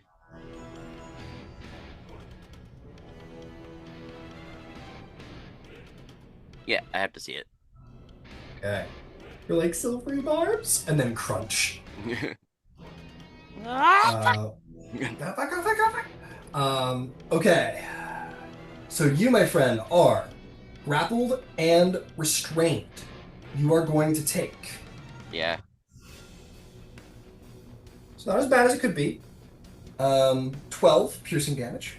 Okay. I'm bloodied. And you're like, okay, could be worse, right? He's gonna try and swallow you now Oh as a my bonus god. action. Why do I have to be so tasty? Who made me this delicious? Mother! Choke on my trident, bitch. That is going to be a 25 to swallow you, to hit. Oh yeah, sure. Alright, it got you one, and then it kind of releases you, as creatures do, and then immediately snaps down further on. And you guys hear Krillis go, oh, and then vanish. Not that you could see him anyway, but you guys know he's been swallowed. You are now grappled. You're no longer grappled. You are blinded. You are restrained. You have total cover against anything outside of the blood fin. And you feel, as you enter its belly, not an acid feeling, but pure disintegration. Like, necrosis begins to file over your body instead of stomach acid. Whatever's inside this creature, it reduces it into rot to consume it. Okay. So we'll deal with that in time, but not right now. Right now, the big old creature with Krillis in its belly is going to... let's swim over to Big Meanie over here, aka Seeker. And we're going to make a tail attack from 10 feet away. Actually, it doesn't need to swim. We'll just turn, swing its great tail around at you. You are blinded, Seeker? Yes. Okay. Well, that's a good point. It was dark vision. That will matter. Dark vision. I believe Gidget Gidget- has it. I'm going to check. But I believe Oh, she's I dark do. vision. Yeah. I do. ASMR gnomes should have it, I think. Yeah. Okay, cool. Understood. In that case, yeah, that's going to be a 19 to hit you, Seeker. Miss. Miss. Alright, Tails slashes you across the back of the armor, no damage done. Okay, Gidget. It's your turn. What do you do? Yeah, so I just sorry. Wrong dialect.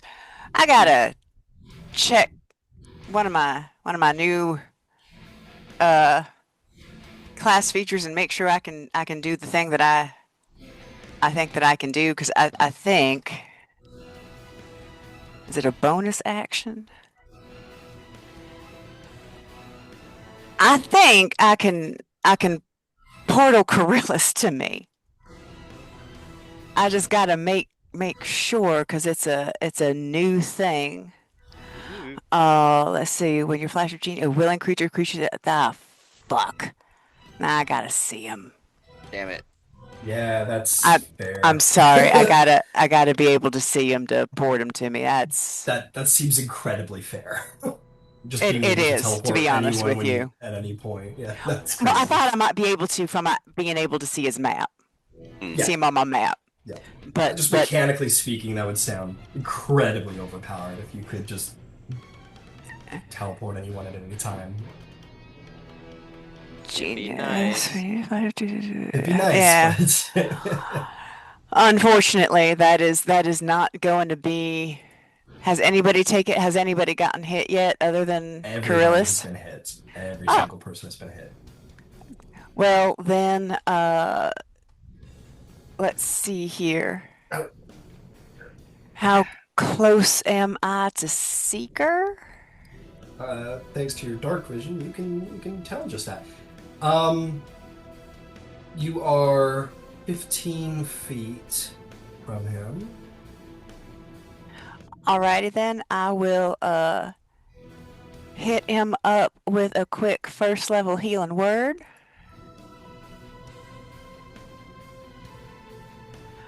And that is gonna give you 10 points of healing. Thank you. And then it seems like I am not nearby anything that could come to chomp at me. I don't know if there's a place I can run and get some. You're in melee range with Bob. Oh, The light devour, you can't. I mean, in your dark vision you can see it, and its power. It's not absorbed light right now, but it is like right up in there at you. Oh, all right. Well, then I will be using my bonus action to teleport myself. Let's see. Is there anybody who is not in melee with one of these fuckers? Prior isn't. Yes, I shouldn't be. I'm gonna sacrifice half my movement and teleport to where Prior is. All right, so you do. All right. That's me. Oh boy, Seeker. Yeah. You got this, buddy. As everyone jumps off. Okay, it's time for the Light Devourer return. These creatures aren't too smart, so I think as Gidget disappears, it goes, I guess she's gone forever. I can't see her, and so she does not exist. And I think, you know what, in fairness, maybe to help out Seeker, I'm going to roll a random dice here and see where the somewhat stupid fish decides to spend its attention. It does actually turn and go for you, Prior. It did see you swim over there, and then it loses track of Gidget, and then rather go after Seeker and compete for that meal. It's going to go after an available meal, which is you. So it'll turn, and it's going to swim and over to you, Prior. Good news is, though, you guys turned off your lights, which means that they can't blast you like they did before. They can only bite. So let's get those bites going. You have dark vision. It has dark vision, so these are straight rolls.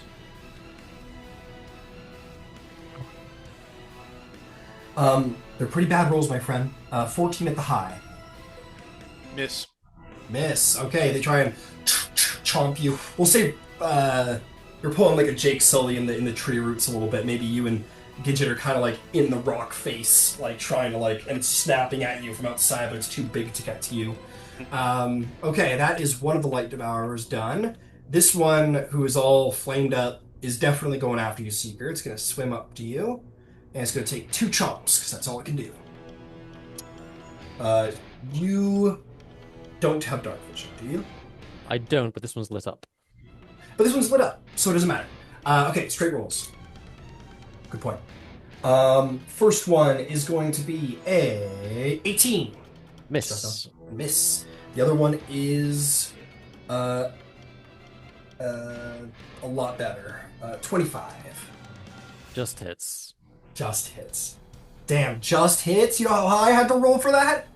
I was like, man, this might be a little overpowered. Oh, wait. No, it's not. Okay, that's going to come out to 25 piercing damage. I'm officially bloodied. All right. That is the end of the Light Devourer's turn. Coryllis, at the start of your turn, my friend, Hello, hello. you're going to take some necrotic damage. Oh my god. Life is cruel, isn't it? Yeah. You're going to take 15 necrotic damage. Okay. And that's it, because that's it. You may be taking this damage, but you notice that, like, what life force, what health, like, as your skin begins to sort of, like, rot off of your body, it is being absorbed into the lining walls of the creature, and you suspect that as you are damaged, it is healing. Gross. Okay. It does not need to heal yet, but you can imagine it's directly consuming your life force as you're swallowed. What would you like to do inside of the belly of the beast? Hmm. Let me just zoom into the belly where you are. That's you. Okay. Yeah. Bonus action, I'm going to take a potion of healing. Okay. So I'm just gonna roll that real quick. Please be good. Okay, 7, whatever. That should be enough. I'm going to ride the lightning and shoot myself out of this thing's mouth. How does Ride the Lightning work? So I don't have to. I'll just post it for you, actually. Yeah. But...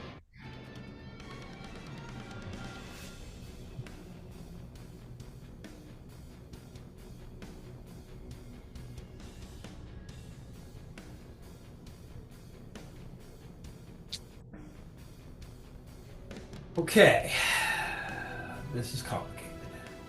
Transfers the lightning create a 5-foot line between your current space and on that within 60 feet. Okay. Doesn't say you have to see it.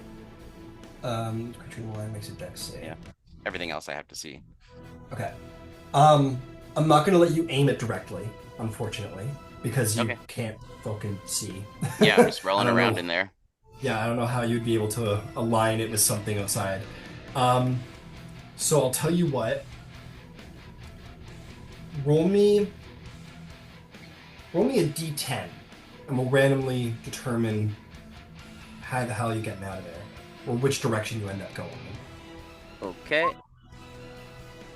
2. 2. I know what that means. So my question to you, sir, is how far along that 60-foot line do you want to go? 40 feet. You want to just go somewhere 40 feet outside of the creature? Yeah. Okay. Got it. Okay, you're locked in. That's really far, but yeah, okay. This is better. So 40 feet, you rolled the 2. 2 along that axis.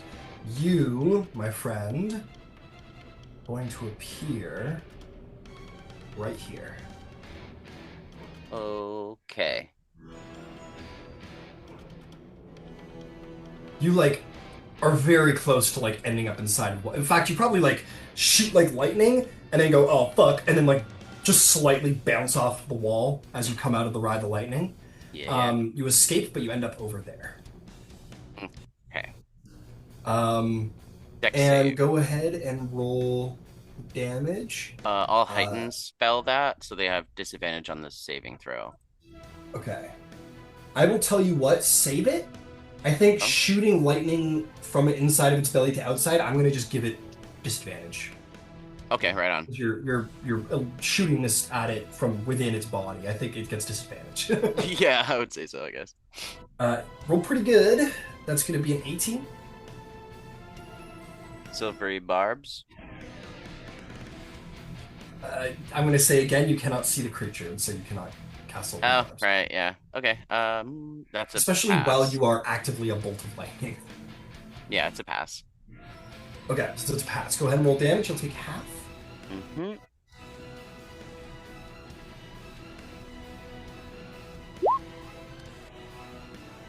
$12. 12 And damage. then I would reduced to take 6. half of that, so I would take 6, but I'm resistant, so I'll take 3, right? Got it. And he'll take 6 because he saved. Yeah. Okay, understood. Okay. Keep in mind That also was- you're underwater doing lightning, so Yeah, that was me taking the vulnerability- damage. just take the damage, yeah. Yeah. Okay, well done, Krillus. You have freed yourself from the belly of the beast. What's the plan? Okay.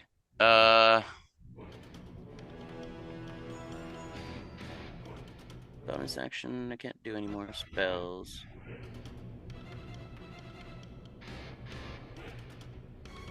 Are there any allies within 15 feet of me? No. You could swim 30 feet and definitely get Seeker within 50 feet of yourself. Okay, Wouldn't have yeah. to swim 30. Yeah, I'll use my swim speed to get closer to Seeker, and then I'll use my Jewel of Three Prayers thing to teleport him between me and the Gyarados. But close. I know. Sorry, I'm so sorry, but I don't want to die. So you're gonna go 20 feet right there and then teleport Seeker to interpose yourself? Yeah. But close enough so that it takes the damage. It has to make a con save. What are you doing? I'm doing the Jewel of Three Prayers teleport thing. Oh, sure. Okay, so let's do one thing at a time. This is a lot. Mm. So you've swum to here. You are within 15 feet of Seeker. Where Yes. exactly are you placing Seeker now?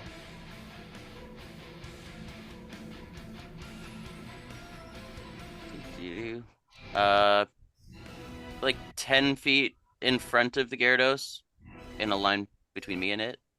So, like here, basically. Yeah. Okay. Are both of Excellent. those baddies within 15 feet of him now? Yeah. Okay, cool. Okay, are we good? Can we move on to the next thing? Yeah. Okay, 2 con saves, please. 2 con saves. Got it. Okay, big guy, the blood fin, rolls only a 11, and Failed. not much better for the other guy. Sick. 13. Okay, so they take full damage. Is this radiant damage? It is radiant damage. The Light Devourer takes no damage. It is Scheiße. immune to radiant damage. In fact, as it takes the damage, you're going to see its angular thing and the red dots on its back all glow as it absorbs the radiant damage. Okay, fair. You know, I'm so glad you tested that one out because I was about to drop some radiant damage and it would have. Yeah. I It rolled seems really that well it, on damage. Yeah, go ahead. The big guy's taking it no matter what. Yeah, he's taken 25 radiant damage and is blinded until the start of my next turn, if that does anything. 25. The blinded portion does not seem to do much to it, as it does not have eyes.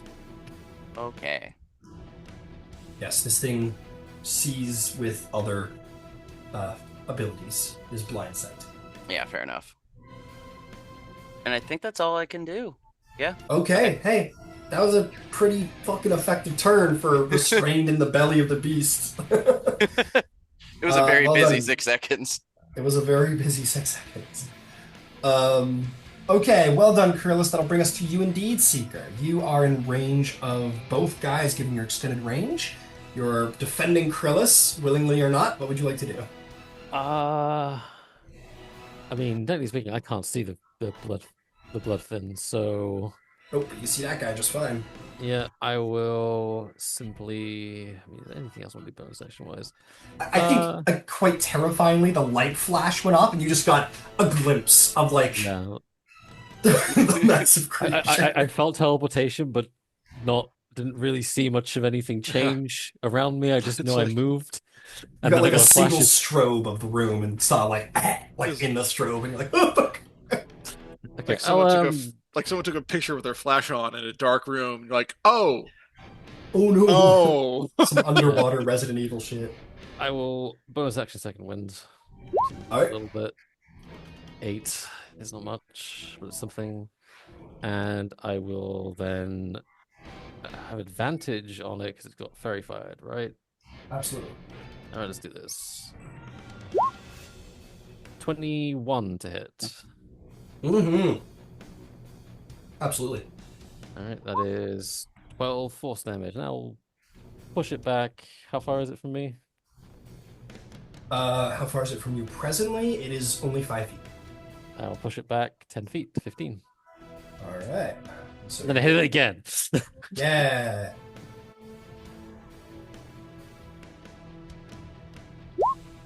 For a 24 to hit. 24. That will hit. Roll damage. Damn it, 6 force damage. And I'll push it 6 back another force 10 feet. All right, 6 force damage. Well done. I will then swim, because I only see it, I will swim back 40 feet away from it. Okay, 40 feet. I know. Sorry, Coryllis. I know one's. Incredible. All right, you swim back 40 feet. Fair enough. You did get a flash of the big monster, so Yeah, I was like, say you're aware. no. Yeah, you're like, oh, fuck this. You swim back. All right, well done, Seeker. That is going to bring us then to Prior. Prior, you got a big old fishy in your face. What do you do? Let's see. Let me go down the list of radiant damage or fire damage that I have while I'm underwater. Oh, fuck's sake. Spirit weapon. Spiritual weapon. Who's getting it? Cast this puppy on a 4th level, and it's going to be swinging Well. at the critter that's right in my face. All right. Fair enough. Get a weapon Oh, I don't think for that's ya. good enough. 13. 13 is not good enough. Good That is good just enough. shy of ace. I know, I'm sorry. You get to have a gauntlet. I don't know why you do.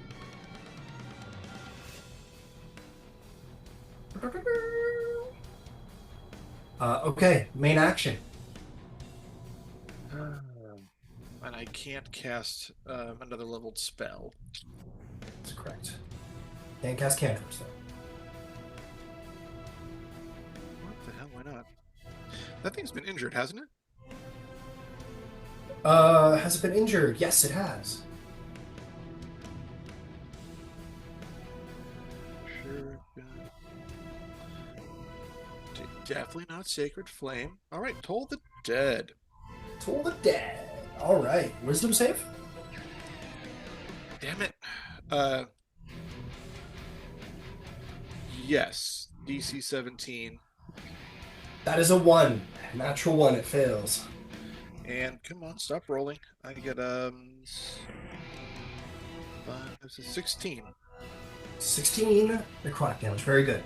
Well done. All right. Still coming. It's still strong. Is there anything else? Action, bonus action. If I move, it hits. So nope. All right. Just turn for the slithering blood fin.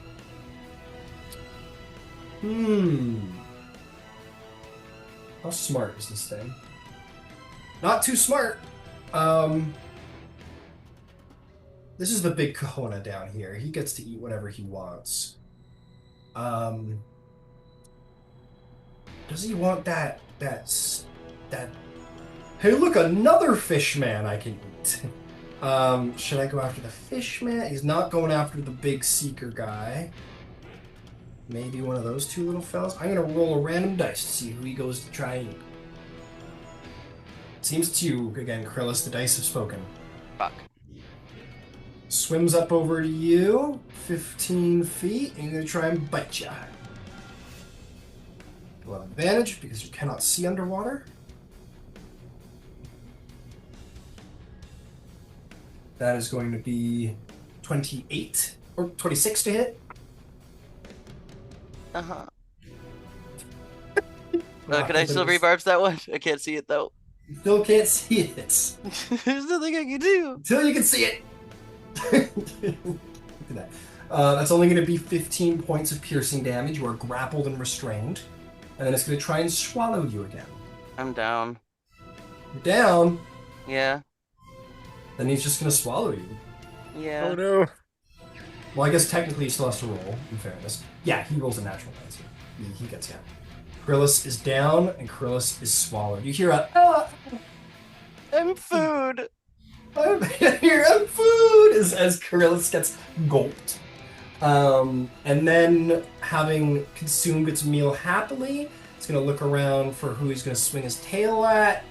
Seeker fucked off. There's a lot of attention going on down here. You know what? It's a big dumb creature. It's got food in its belly, and it's been a little hurt. He's gonna let himself digest. You know, he's all locked up in his tummy. He's gonna digest that little meal he's got there. So I think he's just gonna kind of swim around over to here curiously, and we're gonna call it there. That'll bring us to you, Gidget. Gidget, Krillis is down. The bad guys are still present. Krill's been swallowed. We need some big damage, and we need it soon. Or big healing, and we need it soon. What do you do? We need a lot of things. What's going on? I don't have big healing. I got little healing, and it's literally. I can do big healing, but I'm not near anybody. All right. Where's Seeker? Let's see if I can find him. You have dark vision. Yeah, you can just see Seeker kind of amongst the weeds over there, recovering for a second. Yeah, and I can also use my map because I'm about to bamf over to him anyway, because he's been hit a bunch. I seem to recall. And as a quick question, Crier, spiritual weapons concentration, right? Yes. All right, that means you're Flames of Destiny, Fairy Fire. Fire, yeah. Flames of Destiny, woo. Okay, Gidget, my apologies. No, it's all right. I'm gonna bonus action and use my map to go over to Seeker.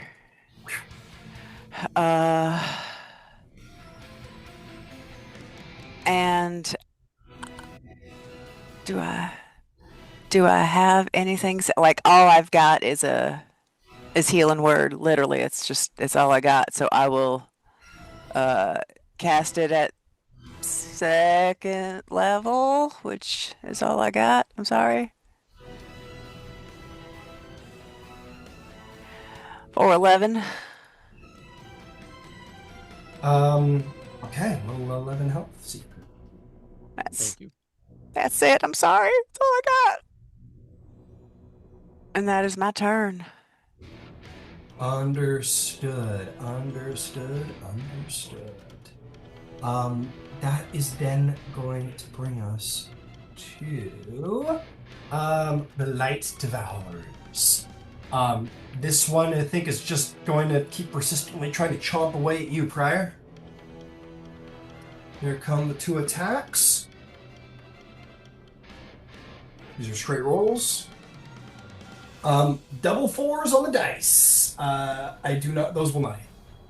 It's going to be a 11 hit. So that's it. That's that guy. He misses you both times. This fella has some swimming to do. Just keep swimming. Gets to 30 feet here. We want something tasty. There's a lot of people in that direction.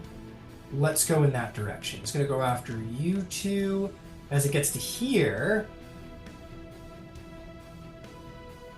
it's going to do a radiant discharge from the light it absorbed. 20-foot radius. He is going to hurt his buddy in the process, but they're too stupid to care or know about friendly fire. Yeah. So, con saves from Gidget, from Seeker, and from the Slithering Bloodfin.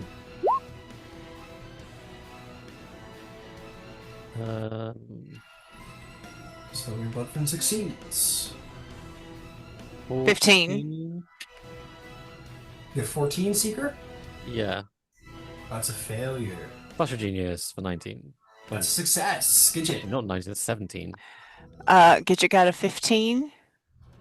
That is a success. Alright, you both succeed. That was 1, 2, 3, 4, 5, 6, 7. Okay, that was correct. You guys are going to both take 13 radiant damage because you succeeded. Oh.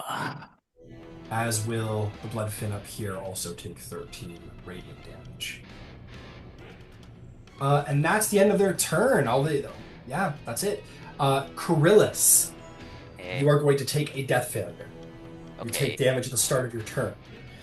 The Bloodfin will not be healed, but because you are such a measly morsel in your current state, Coryllis, as you feel your body disintegrating, and you are 2 turns away from fully disintegrating and disappearing inside of this creature's body.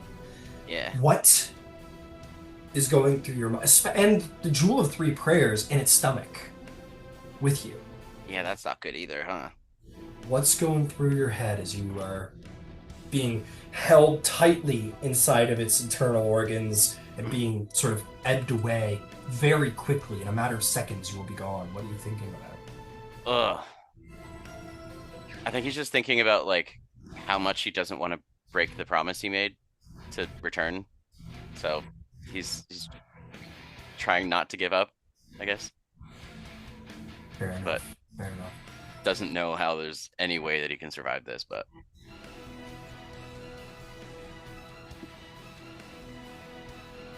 give it a shot. Absolutely.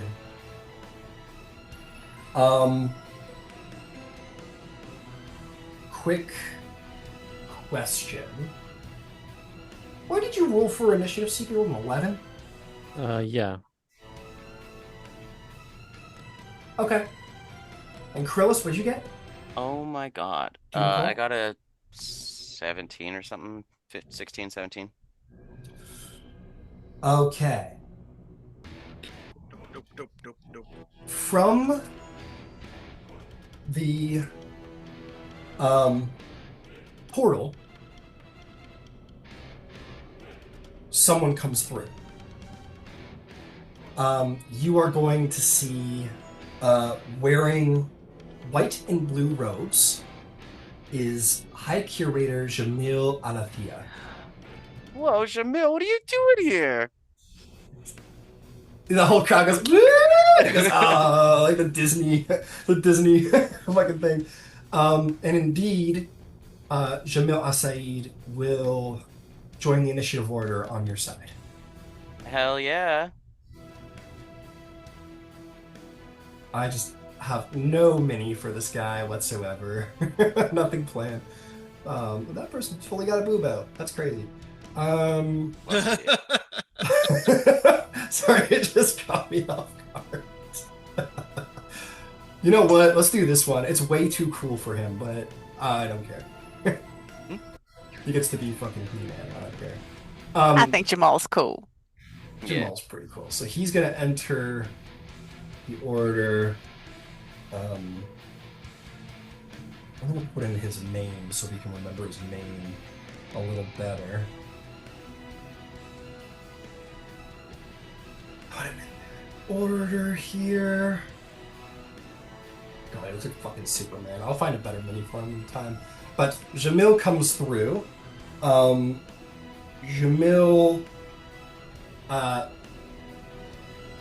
is going to just swim over to the first target he sees, and he's going to go over to the Bloodfin, and he is going to unleash an unarmored attack. He is just Jamil, minus the big blue robes he usually wears. He's just wearing like a white, like his white under. He's basically like Obi-Wan Kenobi if you took off the robe, right? That's what he's wearing. Except Marquesian, right?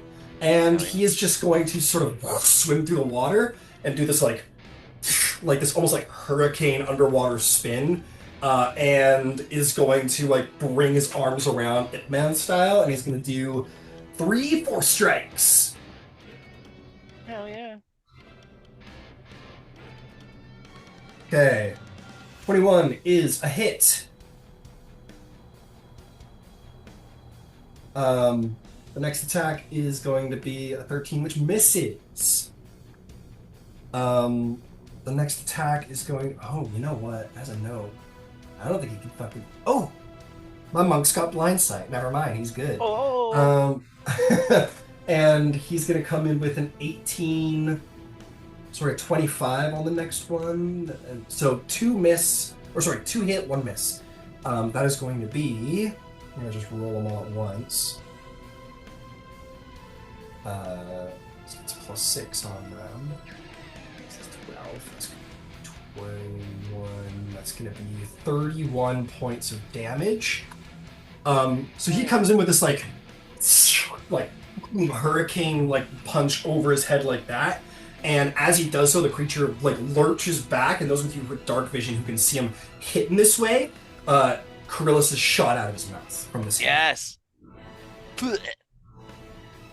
as he did enough damage to beat that. And then he enters the Avatar state. Yeah. He is actually afterwards going to. How do we flavor this one?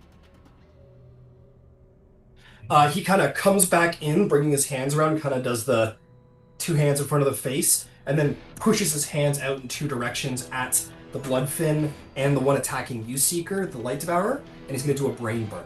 They both need to make con saves. Brain burn.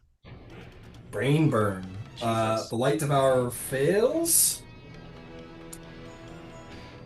And they both fail. That is going to be 8d6 psychic damage. Love it.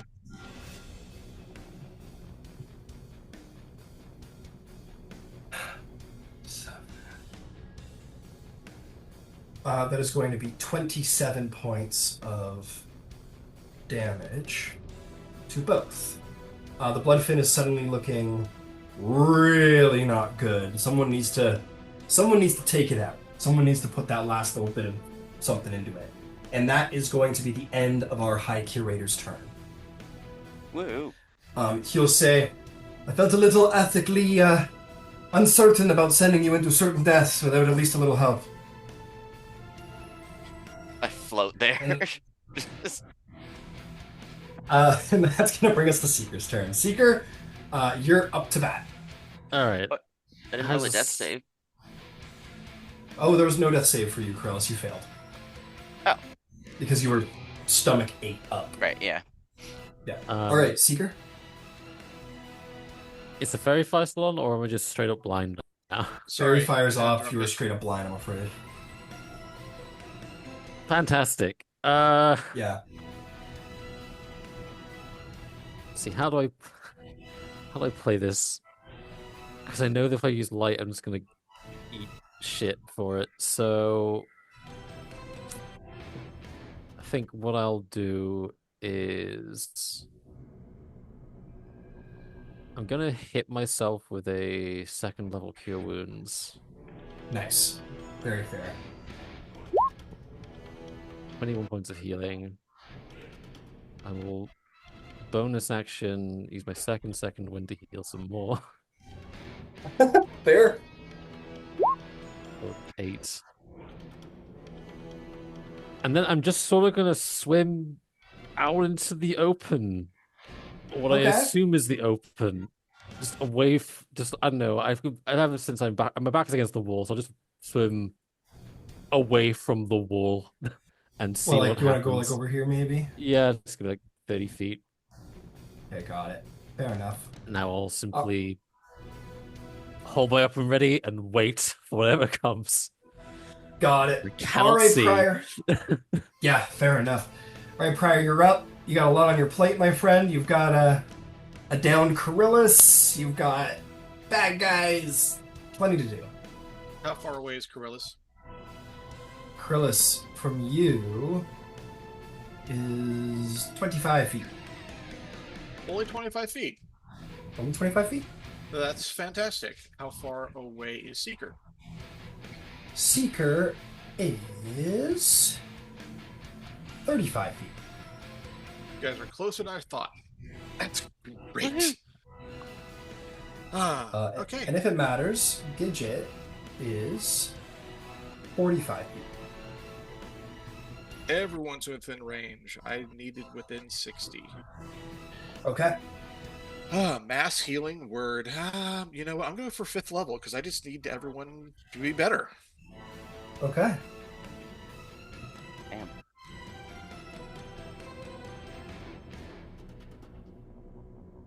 Is that it? Is it only 15?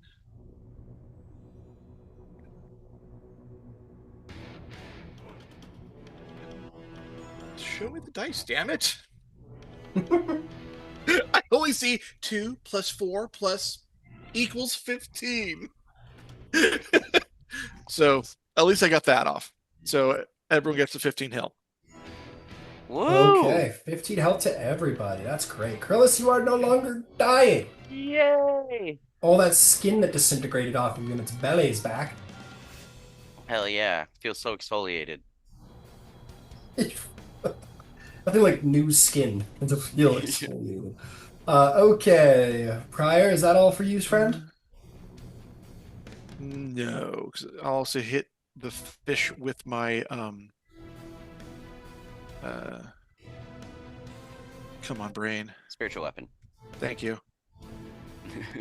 It's me, your brain. Hope you find you Ah, there. nat 1. Damn it. Nat 1! You punch the wall in frustration. Gosh darn it. Oh, that's weird. I scrolled my my page while the die was still there, and the die didn't move, so it stayed still while the whole page scrolled up and down without it. Oh no. Weird dice on D&D Beyond right now. Yeah, I guess so. I heard they're overhauling it. The whole website. Maybe. Seems Let's like see. it. I can still take a cantrip, right? Yeah, you can still take a cantrip as an action. All right. Still gonna hit the damn thing with Toll the Dead. Stop that. Adjust dice. Okay. Who are you hitting? Which one you want? The close fish. Hit close fish. And that will be. Oh, I have a wisdom. Yeah, wisdom save. Oh, that's pretty good, I'm afraid. What is it? 19 natural. Nope, that Sorry, saves. That's okay. All right, it's Slithering Bloodfin turn. Krillis, he wasn't getting a lot of nutrients out of you, so I think he's going to turn to the very apparently healthy-looking leader of the Cobalt Soul, and is going to try and eat him. Well, He can see, he can fight, and he's not missing hit points. This is going to be a straight roll. That's only going to be a 15 from the big boy. It snaps at Jamil, who is completely unarmored, but apparently massively dexterous. It like snaps at him, and he like grabs its lip as it's snapping at him, and he like lets it push him back so he doesn't get bit. And then it's gonna lash at him with its tail in anger. And on a natty 1, it can't even find a target, as Jamil's just like holding the lip.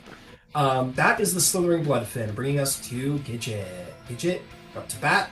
3 enemies remain. The Bloodfin is very, very hurt.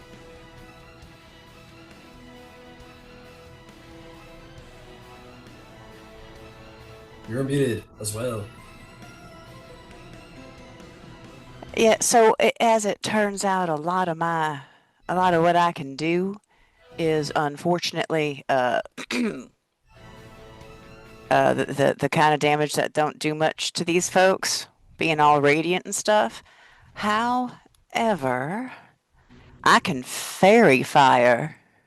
I will remind you, you also have a pretty potent short sword on your hip. A very rare one, in fact.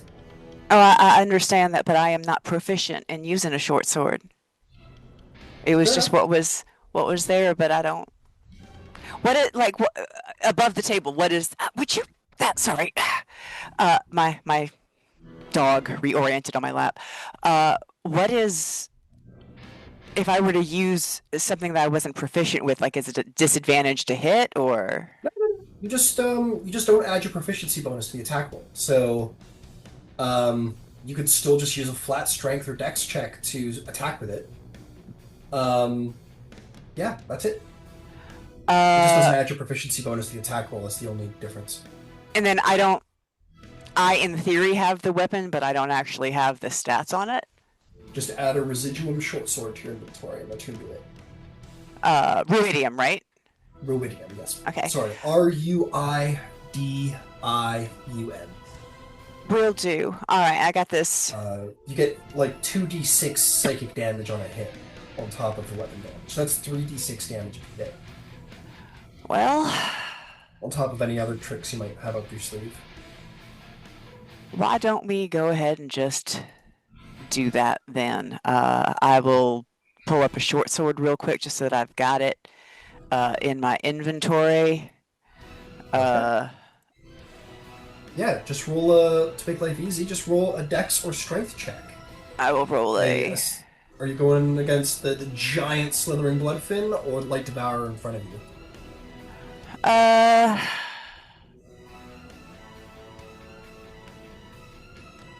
Well, I mean, the light devourer is closer to me, and it's a short sword, so I think I'm gonna just come here. I absolutely hate this. She's. This isn't what she. You know what? No, I'm gonna hit it with a ray of frost because I don't. Okay. Can I hit the big doodad with a ray of frost? Sure you can. Make an attack roll. Thank you. I'm not opposed to using it, but I want to actually look at the stats before trying to. Oh, it's an 11 plus 9, dirty 20. That'll hit. Yeah. Roll me your frosty ray. Damage. Alright, so it does 4 points of damage. Woohoo! But also its speed is reduced by 10 minutes. How do you want to slay it? Oh shit! He brought him down to like 2 hit points. He was the bloodfin was fuckered. Oh, right on. The ray hits it and it like goes over the whole thing, kind of turning him into an ice cube, and he just floats up like ice floats in a drink. Okay. I mean, I'm gonna say you're 4 points of damage. Maybe like you like hit it in the side of the head, and it was like basically holding its mouth, it's just going at him, and you like freeze the mouth shut, and it kind of like holds its head, and the frostbite's just like too much, and it contorts and begins to rise as it falls dead. Well done. Whoa. That's why I was encouraging the sword. So I'm like, just give it a little. Just poke it. Give it anything. Just poke it. Just poke it. Just poke it once. Yeah, basically. I am actually going to go add a short sword to mine. I just figured I'd only ever use it for being able to breathe and such. Yep, fair enough. Still pretty potent as a weapon. Yeah. Okay. Is there a bonus action? Is there a move? As a bonus action, where's Coryllis? Coryllis is right there.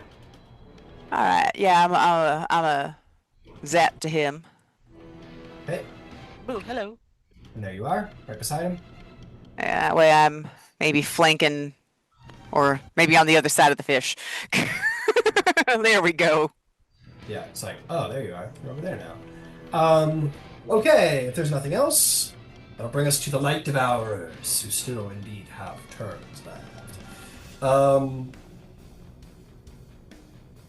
Okay, we'll stick with the easy one. Prior, this one's just been trying to work on you all day. We're going to try and keep that going. That is going to be, oh buddy, that's going to be a 15 and a natural 20. Well, the nat 20 hits. Okay. Can I still brave barbs that? Oh, wait. Hold it. That nat 20. Warding Flare. Warding Flare, there we go. You still can't see Coryllis. I do have dark instead vision. becomes a nat 1. You have dark vision? Yeah, of course. Well, I asked you, you said no. You said, do I have to see, like, I the said, thing? do you have dark vision? You said no. Oh, I totally have dark vision. I had the whole party tell me if they had dark vision. I only got... Oh, I didn't hear that happen. Okay. Sorry. This combat might have gone differently for you, unfortunately. Yeah, I'm still alive. Okay. The blinding light completely saves you here prior, and it does not manage to bite you. I gotta say, though, a light so bright that it blinds it. Do we not think that might power up our light-devouring friend here? I'm not going to I think dignify it that might. with an answer. I don't think want to I think answer, it- but if I'm being honest, Yeah. yeah. Based on what we I know, I can't see Yeah. Sorry. I think it directly like and it misses the bite, but it like Iron Man's when Thor shoots him with lightning. I'm sorry. I said it. I'm the mean DM. I've said it. But anyway, he still misses his attack. But as he's been charged up, he will discharge that light from himself. It's only you, Prior. I need you to make a con save, sir. I'm okay with this. It'll be better than an at 20. So I think If you any made of the all, what's the damn it? Only a 5. only a 5. That's going to be a failure. You're going to take 30 radiant damage. No, I'm not. I'm taking 15 radiant damage. And I had 16 temp hit points from my warding flare, so I have 1 temporary hit point left that I didn't take out. I want to cut to a Casino Royale style moment between Prior and the Light Devourer. Light Devourer goes, I'm nat 20, Mr. Lumen. And you're like, well, blinding radiance, sir. And he goes, oh, well, radiant discharge. And you're like, oh, well, radiant resistance. And it's like, can we just... So he said, it's going to hit me. Okay. I'm the one that can take this the most. That was the craziest ping pong match of radiance I've ever seen. And yeah, things are going on down there. You guys are like, holy shit. This one's going to swim up and go for a bat of something yummy. And I think the easiest thing to bite is that prone guy, Mr. Krillis. Oh my god. Whoop-de-doo! That's going to be natural 20 to hit. Silver barbs. Yeah. Now you can silvery barbs because you're not blind and we have dark vision. Nat 20 again! Let's go! Fuck right off. Sorry, I spent my reaction already. I'm sorry. It feels. I get silvery barbs so much. I'm sorry. I'm giving myself that celebration. I apologize. I get shit on so much. Okay, let's do this. You dropped 5 of the 6 people last night, or you dropped 4 of the 5 party members last night. So, like, Really? you're doing 4 okay, or sir. 5? No, I didn't. Did I? Yes, you dropped everyone other Yes, than you Evie, fucking and you got did. Evie the night before. I only dropped Kiro and Ember. That was only 2. And Czar and Dries, because remember they had to. I did. Okay, you're right. I dropped 4 of the 5 members. But it's still nice to roll a natural 20 every now and then, which I don't Absolutely. get to do. I don't get to do that a lot. The day Silvery Barbs came out, I fucking cursed God. I was so angry. I'm so fucked. As a level 1 spell, like, you gotta be I kidding know. me. Come on, Counterspell's a 3rd level spell. Should be 2nd at least. Okay, anyway, sorry, enough of me griping. Okay, Krillis, you are going to take... Damn Let's it, we see. just got him up. You did, it's true. It's fine. But you're now going to take 53 points of piercing damage. Holy crap. If it makes you feel better, we can do this for a very long time. That doesn't. Question to you, Krillis. Yeah. You're down, I assume? I'm down, but it's not over my max or anything. Okay, got it. I felt like that might have been. You go, oh fuck, and Yeah. just like mauls through you like you got thrown into a wood chipper. God damn it. Good! Bam! Krillis, can you roll me a death save, please?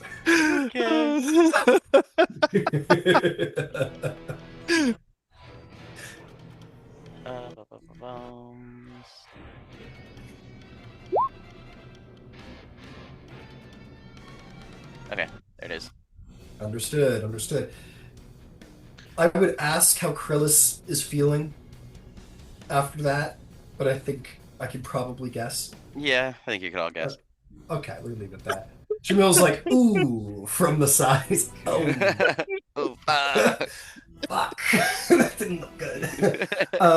He's going to try and recharge his brain burn. See if he gets that back. He does not. He says, okay, I'm going to go help. And he is going to swim on over. And he's going to just lay into him with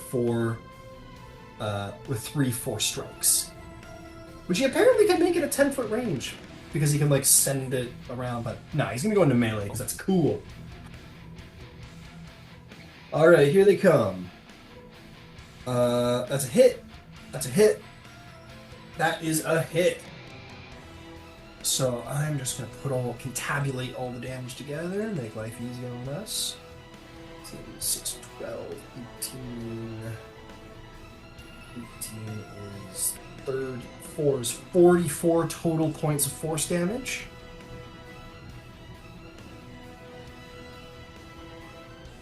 That big fishy is very bloodied. He needs like one more, maybe two solid blows before he goes down. And that's going to be Jamil's turn, bringing us to Seeker. Seeker, what do you got in mind, my friend? Okay. I mean, last thing I like really saw was the big flash of light from Prior's direction, so I'll swim towards that. Fair enough. Several, I imagine. Yeah. Okay, 30 feet brings you... you can flank it with 30 feet if you want and get a straight roll. Sure. Cool. Let's do it. Okay. 19. 19. That is absolutely going to hit. Alright. 13 force damage. 13 force damage. Very good. And second attack Got it. is a dirty 20 That'll hit. Roll some damage. for 6 force damage. 6 force damage. Fair enough. Okay. Excellent, Seeker. Is there anything else? I'll on the second hit, I'll pull it towards me. Okay. Well, you're within 5 feet of it. Oh, I mean, I'll.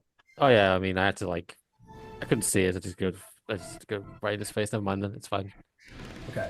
Yeah, it's a flank it. You need to be within 5. Okay, Prior, you're up, sir. What would you like to do?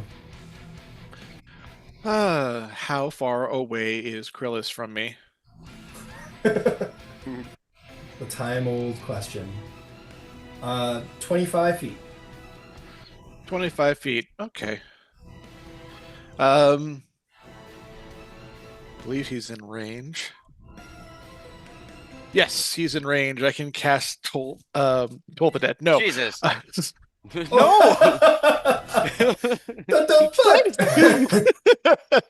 I can cast I'm with the Spare brave hearts. At range, I can cast Spare the Dying on him. Oh, very good. Okay, you're no longer on death saves, which is very nice. Woo. Secret. Very You've good. you've been spared of the dying. Thank you. Excellent. All right. Anything else there, Prior? Smacky with my Handy hand. hammer or spirit Yeah, weapon. go for it. Yeah, Come roll the on, attack. hits for a change. That'll do it. Does a 28 hit? I think so. It's possible.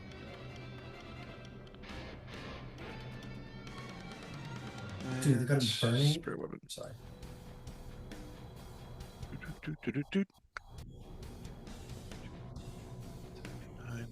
14 damage. 14 damage. Understood. Okay, well done. A little punch there. It's bloodied at this point. Is there anything else you'd like to do, sir? Looks over at Krillis. Do not go into that light. That is not the right light. Okay, That I'm is a sorry. threat. That is a threat. This is not. That is not the Luxon, sir. Alright, fair enough. Slithering Bloodfin is dead, which will then bring us to Gidget Glitterbomb. Fuck, that's hard to say. Is there anything else you'd like to do? Or is there anything you'd like to do?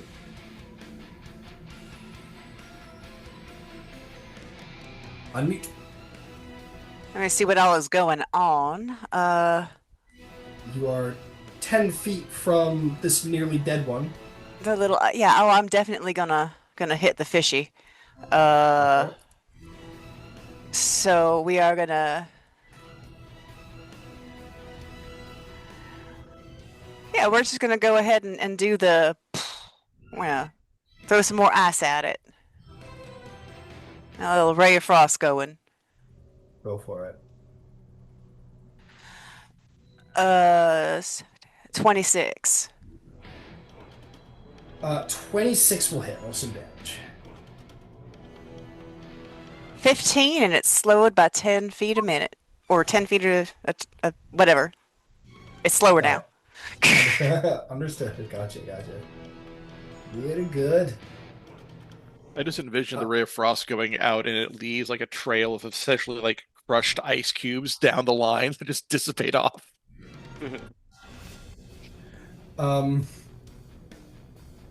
Okay.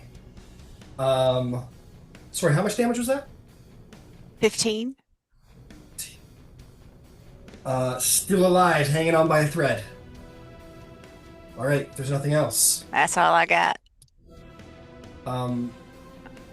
This big fishy is almost dead, so it's going to disengage and it's going to run away.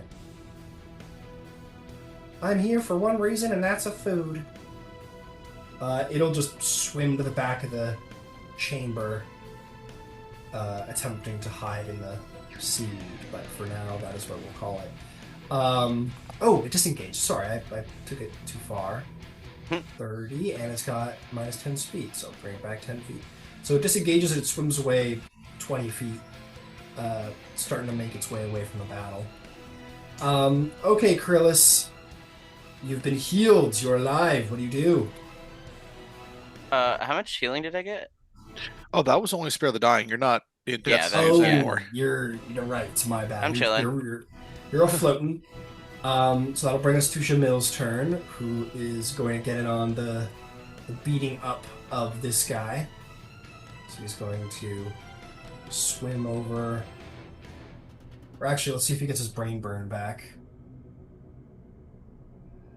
He does not. Oh, he does!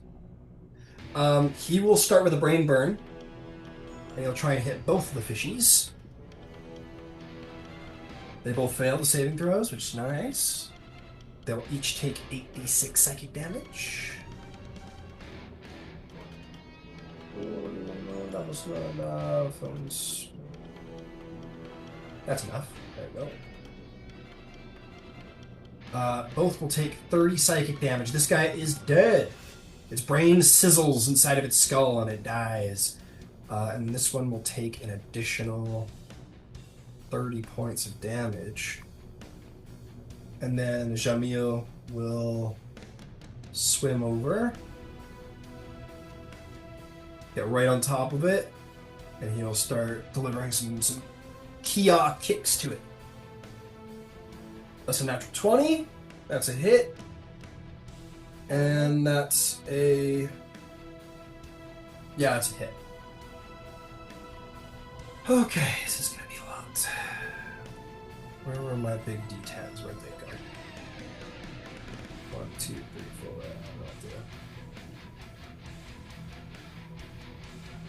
Okay, that's going to be 18. That's going to be 59 damage. Oh, Damn. yeah, Jamil comes over and just like brain burns both of them, and then like swims up to the roof, puts his feet on the roof, and then like kicks off of the roof and like flies at the fish, turns around at the last moment, grabs his ankles, and then does like a fucking knee dive, Hailmaker, boom, into the back spine of this creature as Jamil finishes off the Light Devourers. Hell yeah, dude. And with that, combat is complete. Jamil goes, hey, please, my friends, if you give me a moment. And he's gonna swim over, looking very uncomfortable. He seems to be suffering from water pressure. Oh. And he'll go over to the wall, grab a rather large residual crystal, and he's gonna punch it, and then it'll snap off, and he kind of sort of breathes in relief. And he stows it in his pocket. He just kind of turns and smiles. He's like, hi. All I right. had a, I wondered if you were I gonna come to join us. You had a flicker of something in your eye. Glad to have you here. I would like to get over to Krillis, please. Yes, let us get Coryllis up before anything else. I'm gonna cast a third level healing word. Nice. Well, thanks.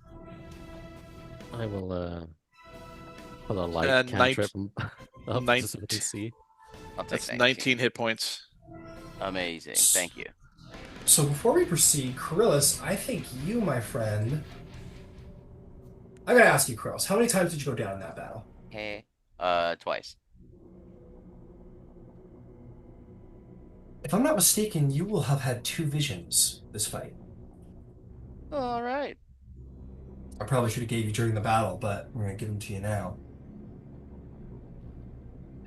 So when you first went down, when you were inside of its stomach and went unconscious, as you faded out, you saw a child born in eerie silence.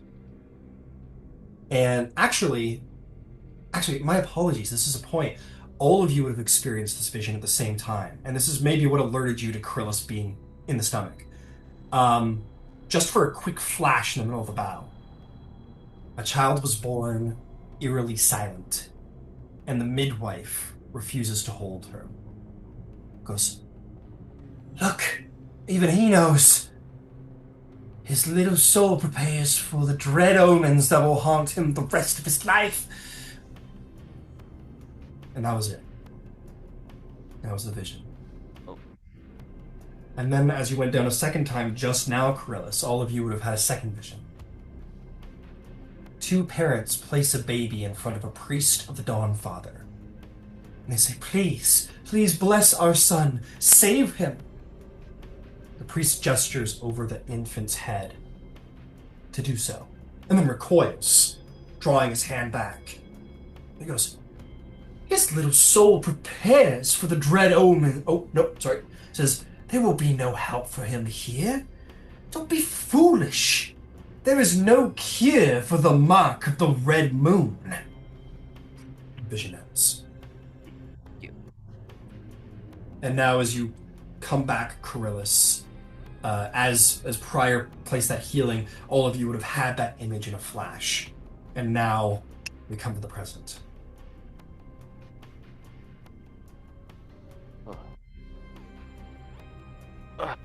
Those fish are fucking awful. Thank you for helping me. Hey, what are you doing here? To, Jamil. He goes, oh, someone needs to run the Cobalt Soul, but, well, I think I'm a little young to spend my whole life behind the desk, and I thought you could all use a little help. I'm very grateful. Thank you. If I may ask, what was that you all experienced that vision?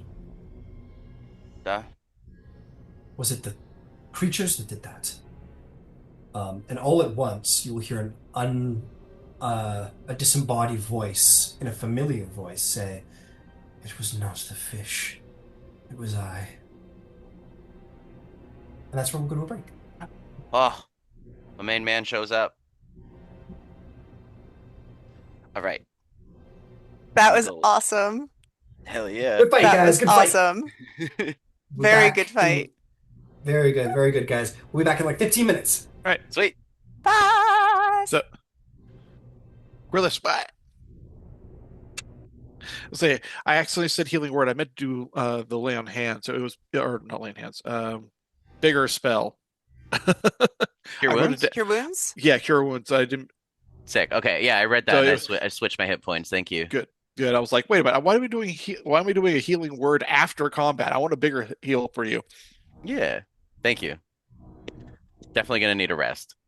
Oh, Yes. Yeah. That'd be great. And that'll give me time to make a map for Jamal. Here you go.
Have either of you seen the Game Awards trailer for Warlock, the new game coming out?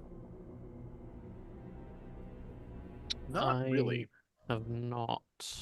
Oh, it's pretty good. It's like a teaser, minute 30 seconds. There's no details about anything, but it's like a D&D game, but you're a warlock. That's the whole deal. Mm. It looks pretty. The trailer is sick. Check it out. It's pretty good.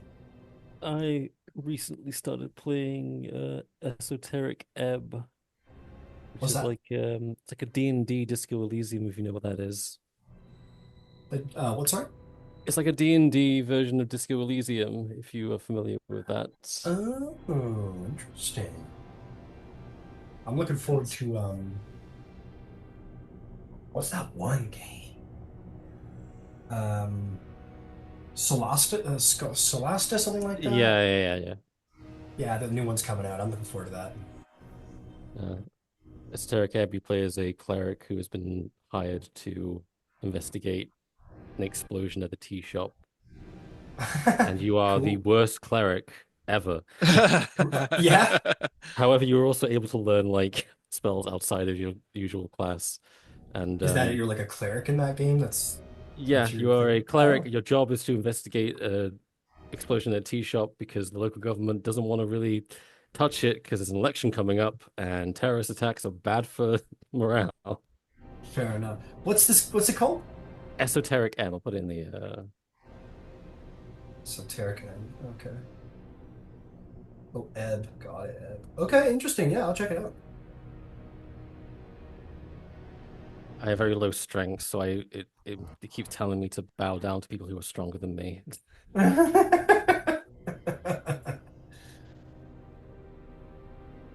It had a very interesting thing where like each of your ability scores represent kind of different schools of thought. And one that was interesting was that my wisdom was like forming connections with people is a good thing. You have to make friends. My charisma was like friends are a tool to use to get ahead in life. Connections are how to how to win at life. And I was like, so what's the difference? Well, making friends for like emotional reasons because you want to like have fun times. That's probably a good thing. But if you're making friends because you want to like manipulate them into doing things for you, that's probably kind of evil. Yeah, that's fair. Yeah, very fair.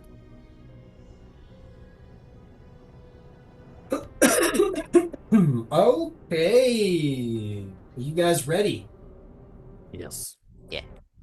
All right.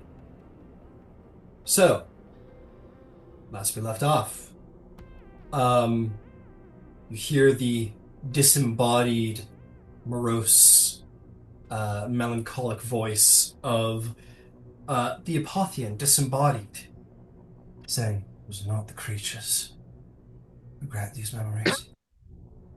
Sort of come off the walls almost, sourcelessly. Were you a child? Yes, that was the day I You was born. you were cursed? You know I was born under the red moon. You've seen those visions yet, have you not? Yes. I wonder if I was too. I am sure you would have known, my friend. I'm sure you would have known.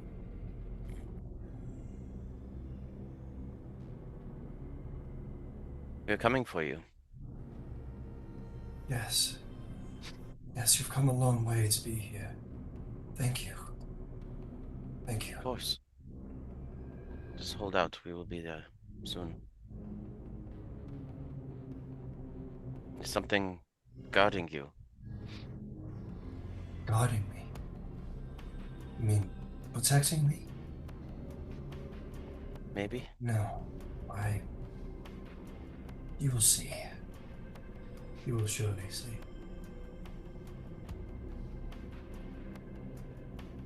Shingle will say, either way, I think it best we perhaps took a rest. There was quite a battle, and you all look a little roughed up. Maybe a short rest is in order. Yeah.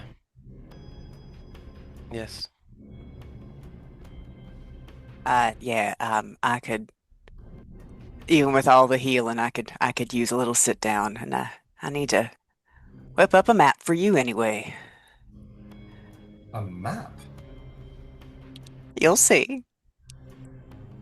I'm sure I will. Thank you.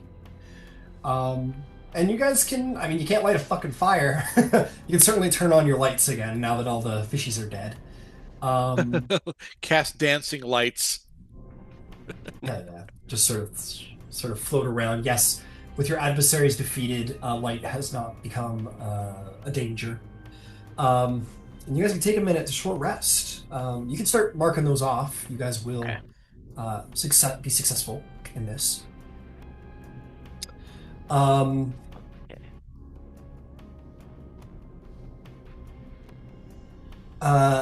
by the end of the short rest, two things become apparent. I'm gonna just triple check. I'm gonna. It's all good. It's all good. Sorry, just found my spells. I forgot. It's the joys of the dice rolling. Guess whose dice just went across my screen? Oh, no way! Oh, I'm sure Yay! everything just. Just Yeah, I'm like, yeah. where's? I didn't click anything. What's going on? That's great. Uh, okay, let's see here. What was it? Um, hmm.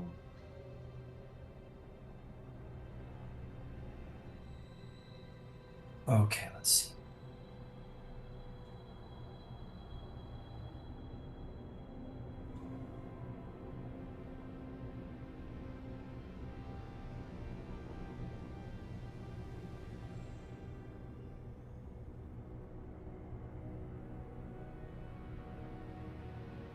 Okay, we're good.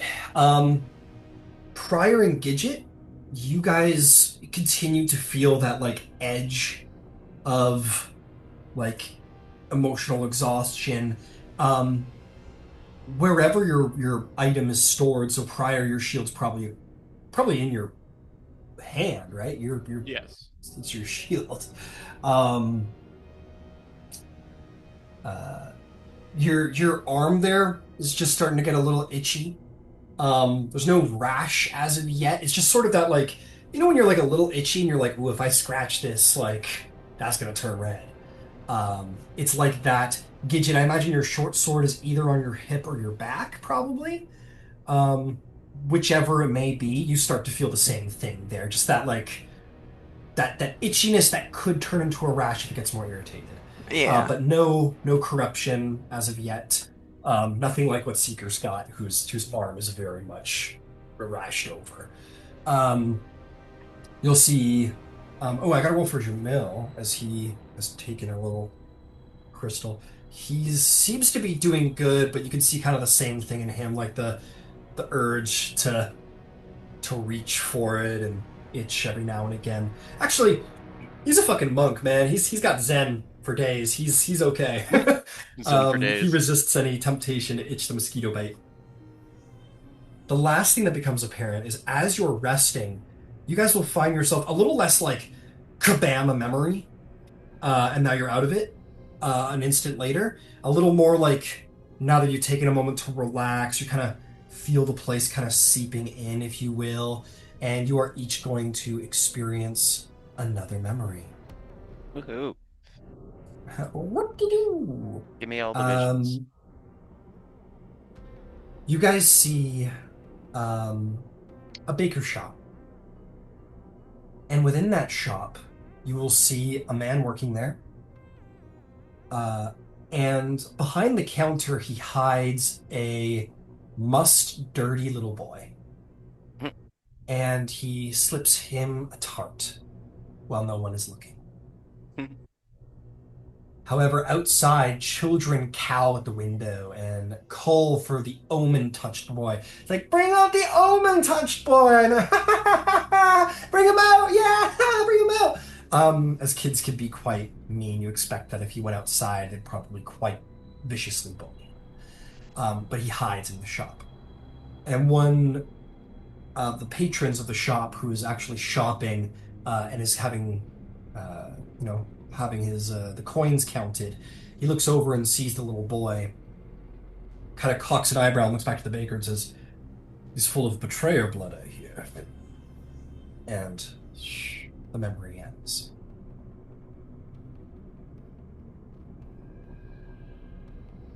Not his fault how he was born, but you saw what he did with his life.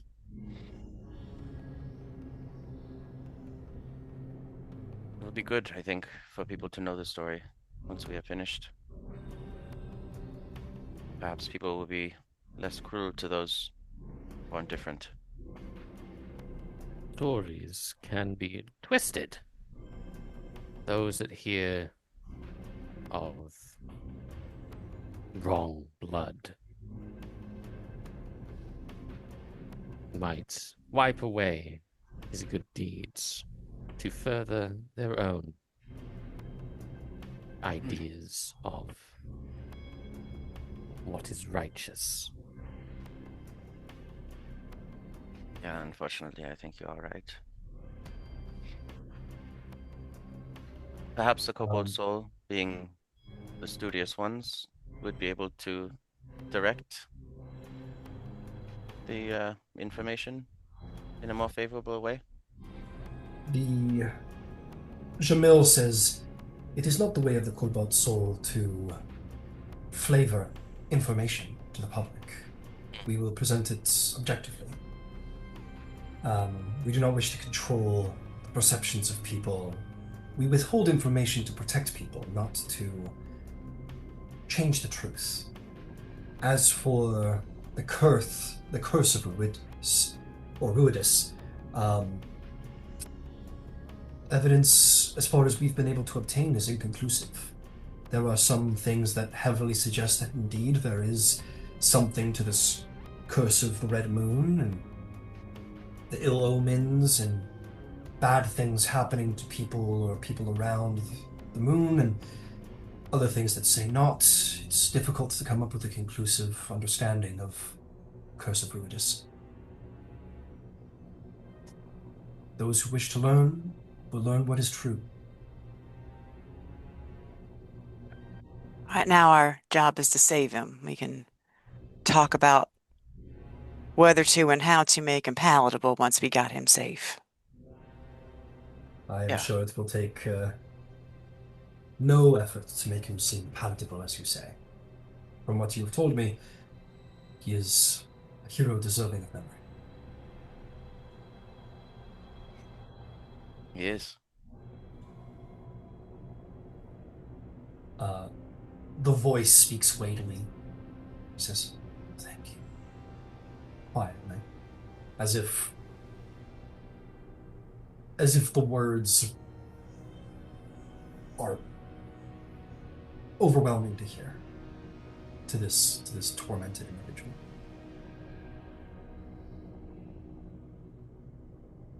Finished tying up my last bandage. I think it is time for us to go. All right. You all rise. Prepare to proceed onward. Excellent. Let us continue our tale. Yeah. To the hole.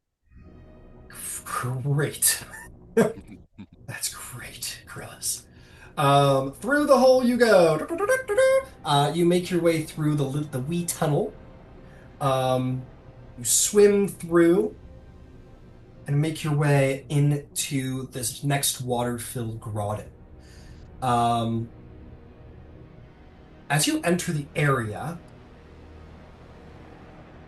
the water shimmers as you find yourself transported out of the undersea gloom. I'm going to see really quickly.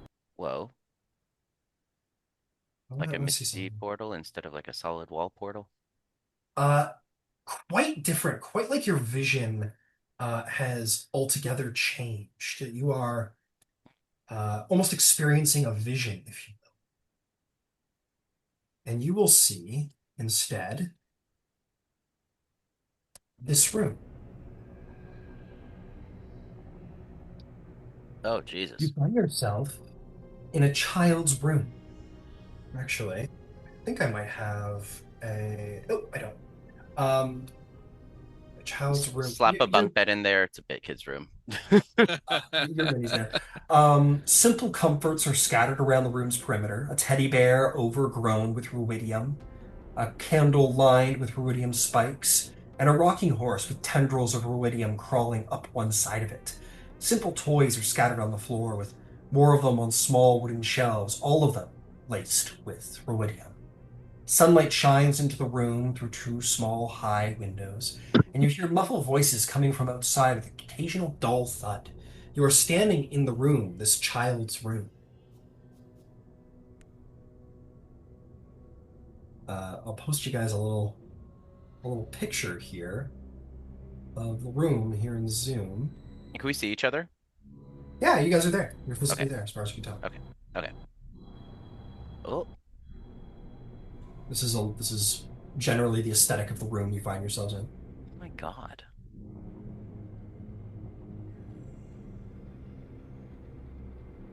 Something tells me this was Alexion's room. Yeah. Something tells me they need to fire their housekeeper. You hear the um, voice kind of forlornly chuckle. Says, "Who would not have afforded such luxury when I was young?" This is where you grew up. Yes, as far as I can remember. This fruidium, did it come from you? There's a pause. I am cursed.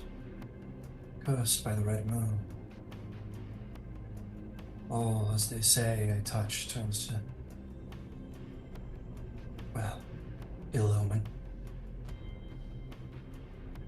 Jamil will speak quietly, say, I've never heard of Ruidasporn. Actually, there's no record of Ruidium, not even this far back. Could it be possible that this is a memory? Maybe this comes from the present Alexi, not the past one? I can't imagine he actually spread Ruidium as a child. Could he? The voice remains silent. You may do what you wish in the bedroom. You may explore it if you wish. Yeah. I want to check out the bed. I would assume that a young child would spend a lot of time in there, so there might be like a Yeah, intense amount of ruidium over there. absolutely. You make your way over to the crib, and you do see it is indeed covered in ruidium. Hold on. This is a lot of information. Where was the part about? Yeah, you make your way over to the crib, and it's like the room is very modest, very modest wooden dwellings, but you can see that there's care that was built into the crib. The the the rocking horse has Alexion's name actually like wrote into the side of it. You can tell that he was born and raised in a place of love. Um, Alexian carved into the flank in common. Um, there's the there's no baby in the crib.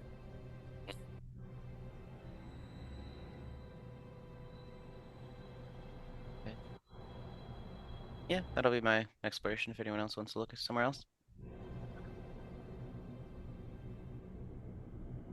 Um, just because in the picture, Seeker will pick up the teddy bear. Yeah, absolutely. You pick up the teddy bear. Um, and it's plush. It's covered in rubidium in part. You hear the whisper again. Such a thing no longer holds a special place in my heart, but perhaps it may be worth something to you. How so?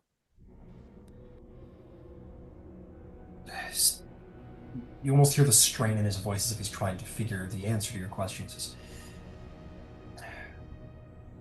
Netherdeep is a strange place. I don't know. Maybe you wish to keep it for sentimentality. I cannot say.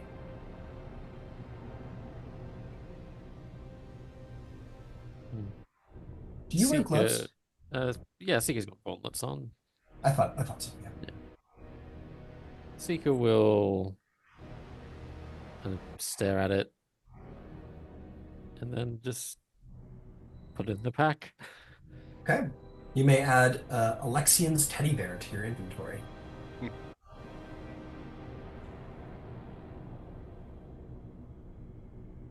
Does anybody else wish to see or explore? Seems that you're quite stuck here for the moment.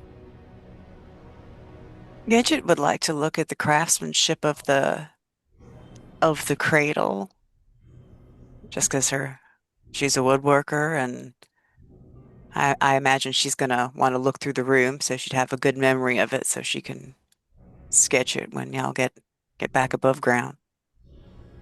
It's crafted well enough. Like it's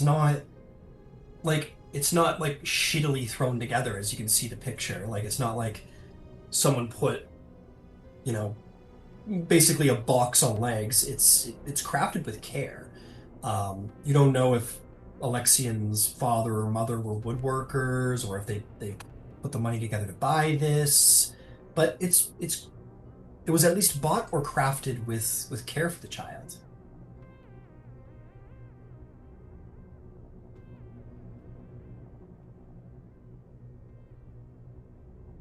All right.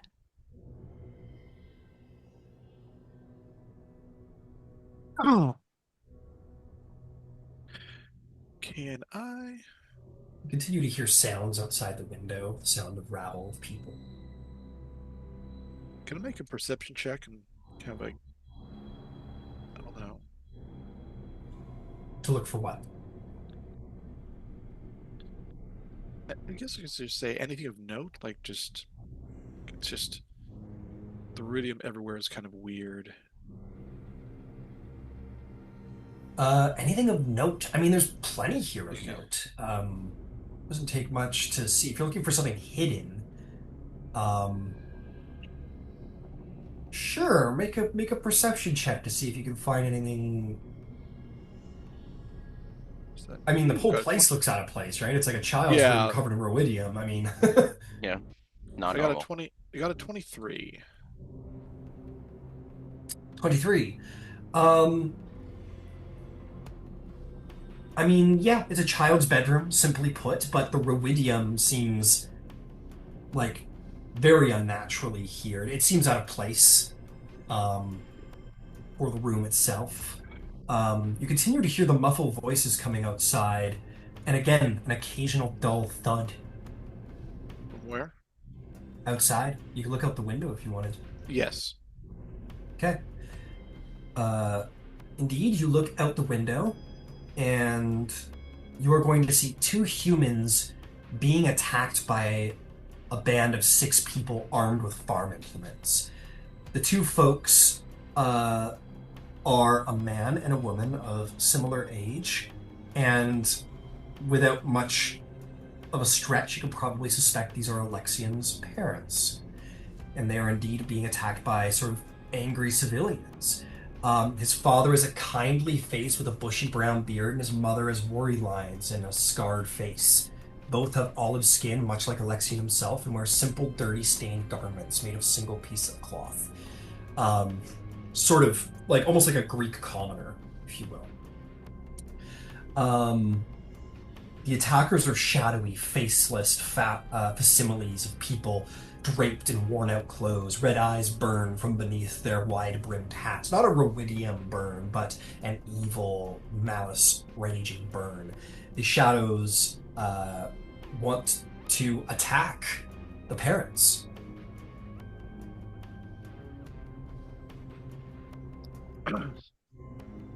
What do you do? As much as this feels like we're invading a memory, um, let's.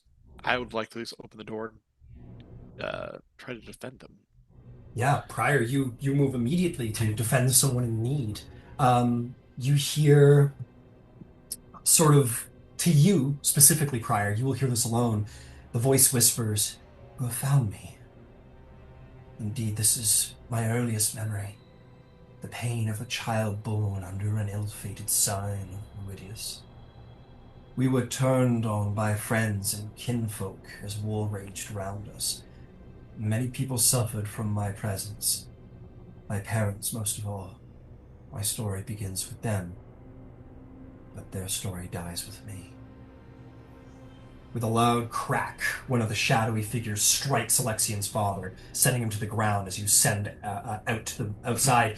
Slaps him across the face to the shriek of Alexian's mother, and the father sort of hits the ground, not dead, but just pushed back by the blow.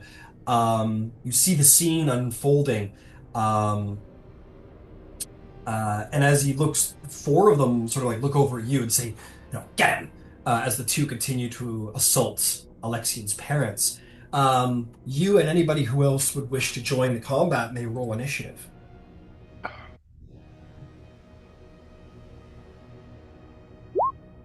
Yeah, I mean, sure. But could I also have like nabbed like a children's book from that bookshelf over there? Like a Marquesian Um, one if there is one?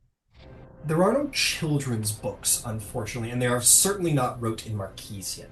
Okay. If you've been flipping through the books, like they're all wrote in common, Okay. and there's no sign of Marquesian in them at all. Um, but yeah, I don't think there would either even be any. There's no children's books either, I would say.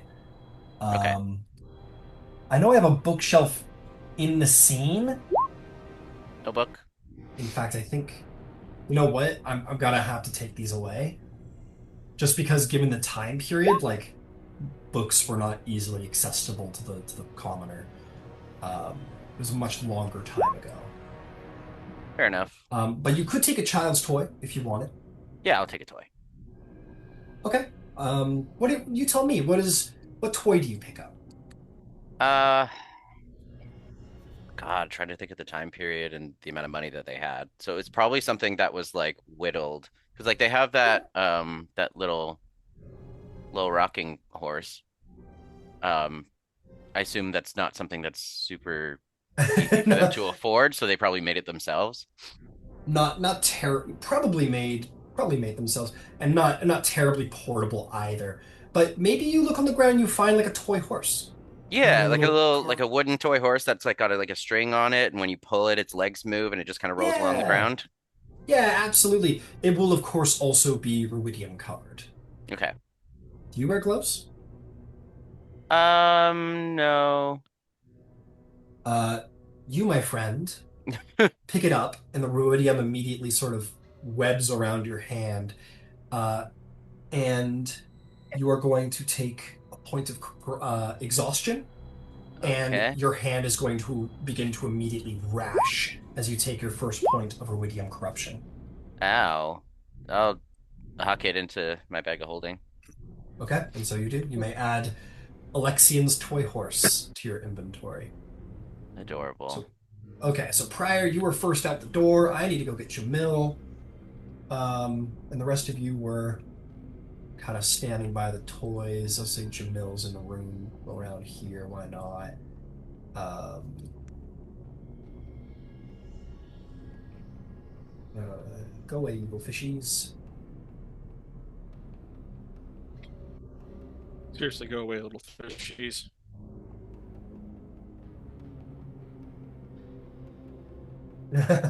They're all dead, them fishies.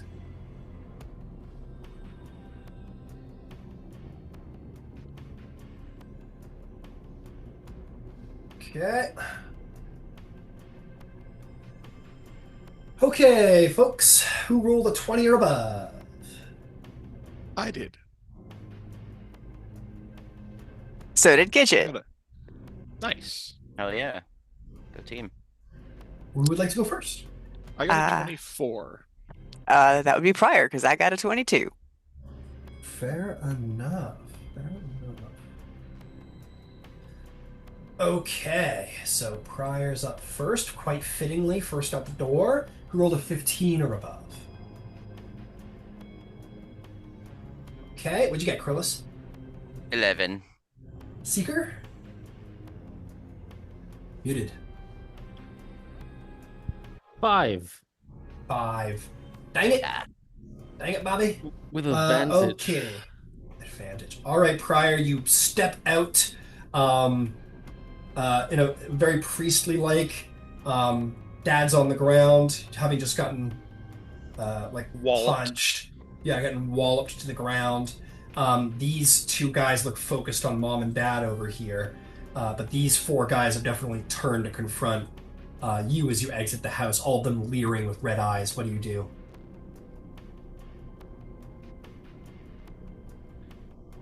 Oh, to the hails with all of you. I cast Wall of Fire. Wow. It looks like they're all lined up pretty well.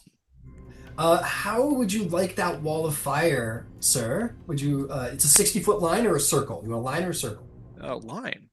A line. How would you like that line? You want to go right fucking through them? Yeah. Like that? Let's see. And then Can you show me that I'm again? sure the other side will blast fire on the other side, right? Yeah. Okay, cool. We'll put a Let's see. big old wall like that. Wall of fire. Fuck yeah, dude. Yeah, when it emerges and if they're standing in it, they make dex saves right off the bat, I believe. Yep. It's DC 17. Okay. Is a failure. That is a failure. That is a failure. That is a failure. That is a failure. And that is 16, you said?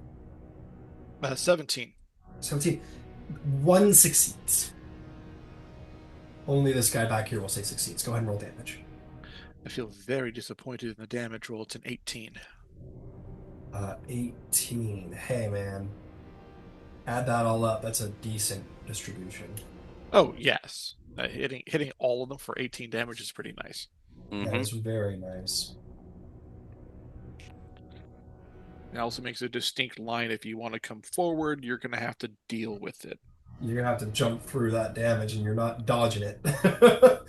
All right. Very good, Prior. Way to start the battle. Excellent. Is there anything else? I like the idea of Prior busting the door open and be like, "May the fires of the lights smite you," and that's sick. Anything else for you, sir? Make sure I clear the doorway so I'm not blocking it. Fair Well, enough. Very good point. Head towards the father probably to check on him. All right. We'll be like right here at his side. Excellent. There's nothing else for Prior. I believe that's it. And that'll bring us to Gidget Glitterball. You hear a ruckus outside. You hear Prior making fiery benedictions. I'm a run out and well, hold on. Actually, I'm a bamf. I'm a bamf to him. I'm gonna use my Well, you guys use my see him math. do that, so Do I you have can to? Okay, go. never mind. That's what we said, right? You gotta be able to Peek see through the window. Well, I you just could didn't know run if I with had the 30 feet, and it looks like I do, so it won't matter. Okay. So I just need to 20 make sure I feet had. to Okay, so 20 feet to the doorway. You got 10 feet left, I believe. Yeah, let me get in and on the screen right. Like that. Yeah, I just want to make Or sure you I'm wanna- not right in the doorway. I don't want to block anyone. Got it. All right. I'll put you there. Who is on our side of the wall of fire? I'm gonna say you can see the four guys standing on the line. These two guys are completely behind. They're like in the blast furnace going, ah!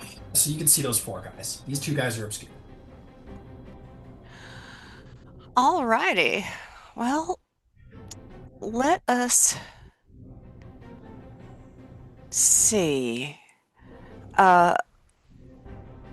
The one closest to Prior? Yeah? What about him? What about him? Yeah, I was just thinking, I am gonna throw just to get started, a little ray of frost, All right. just to, s- Get the ball rolling. yeah, just to get the ball rolling. That is a 22 to hit. Oh yeah. I need to add something 'cause I'm looking over the description. One side of the wall of fire deals damage within 10 feet of it. That's the side not on my side. Because I moved. I had assumed. What do you mean you don't want to kill the parents yourselves? I only joined in this battle because I wanted to do it myself. It's like lighting All the right. barbecue and it just blows up in your face. Fuck. Excellent. Uh, okay, please, Gidget. Yes. Attack, roll, damage. What's going on? Uh, I just, I just rolled that. Let me. Oh, come on now. I'm sorry, my doodad is being difficult. Well, for the love of mercy. Okay, it is not that much damage at a 4. However, he's 10 foot slower with his 4 points of frost damage. 4 points of frost damage. Understood. 10 feet slower. Yep. Hey, man. I know you can't wield it well, but that sword probably could do a little bit more damage if you had a mind to. Well, I'm definitely Anyway, not going to go get burnt up to do it, but I hear you. I will. that's very fair. Okay.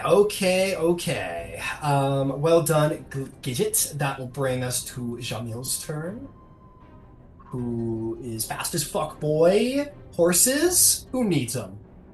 Um, he runs out with 60 feet of speed without a dash.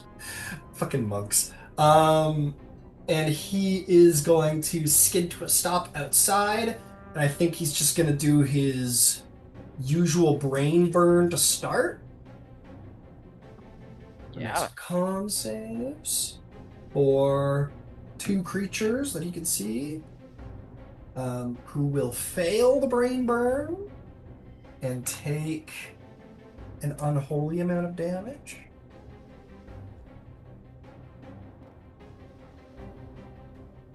That's gonna be Yeah. 40 and 40. Which almost killed them. They're very close to dying. They probably will die from the wall of fire. Jamil's going to. How much speed does he have left? He ran out of here with 50. He's got 10 left. I think it's just enough to get up to this guy and start pounding on him with 3-4 strikes. He goes, I don't know what we're doing, but I'll start kicking ass. Hit, and hit.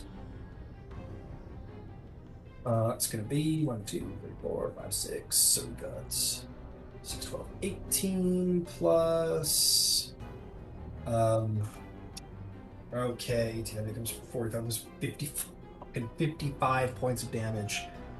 You know what? I'm gonna say he fully goes up and like Ithman's the guy. He like goes up and like punches him one in the chest, and as he like goes down, he's leaned over and his neck is exposed. Jimo just starts going, just like does like a rapid fire like Wing Chun like takedown punches and brings him to the ground and kills him. Hell yeah. I Bye. gotta watch Ip Man again. Ip Man's the fucking such a good one. Okay, it is their turn. I believe at the start of their turn prior, they need to make deck saves. If I'm not mistaken. I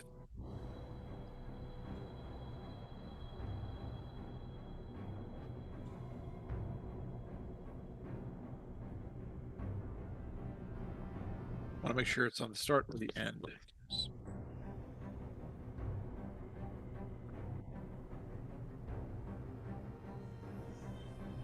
Immediately when they come in, or it's at the end of their turns if they're still within range of it. Got it. Let's see here. So if they're still within 10 feet of the other side, they'll take it again at the end of their turns. Understood. So as a note to you really quick prior before we proceed, you ran over because you're like, I want to see what's going on. Mom's on the ground. She's like She doesn't seem to be the main focus of their fury, but is like she's essentially like succeeded her death saving throws. She's like laying there like very hurt. Dad is actively like bleeding out. And is being sort of beat on.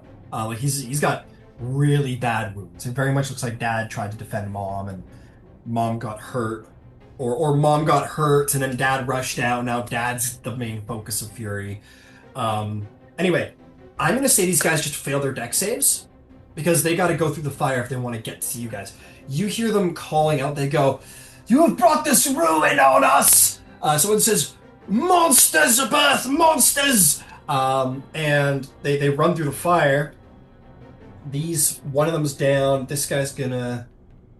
We'll see if they're still alive. Roll me damage prior. Let's see if they survive as they jump through the wall of fire to try and get to you. Do, do, do.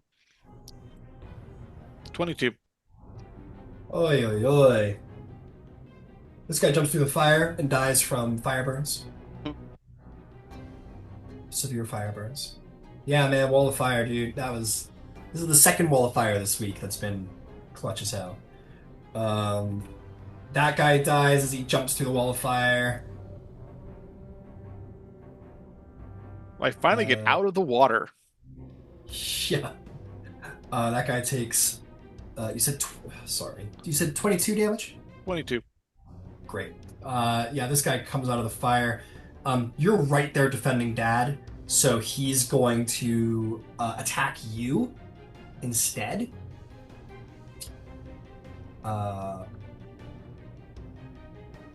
And oh, cool. That's so cute. Sorry. Distracted. He's going to take his rake, his farming rake, and he's going to attack you with his farming rake. He seems to, his red eyes glow even greater as he's severely burned and he's frenzied as he attacks you. That's going to be 18 to hit. Mr. Pryor? Well, technically, yes. I'm going to warding flare that. Okay. That is worse. That's an 11. So, sounds like he'll miss. Yes. All right. Flashes his eyes and misses you. The last guy comes through the fire for 22 damage. But we gotta make this killing happen. He'll run over to attack you prior because you're defending the Dad. He's not frenzied, but he's in a flank, so he'll attack you. That's gonna be 18 to hit.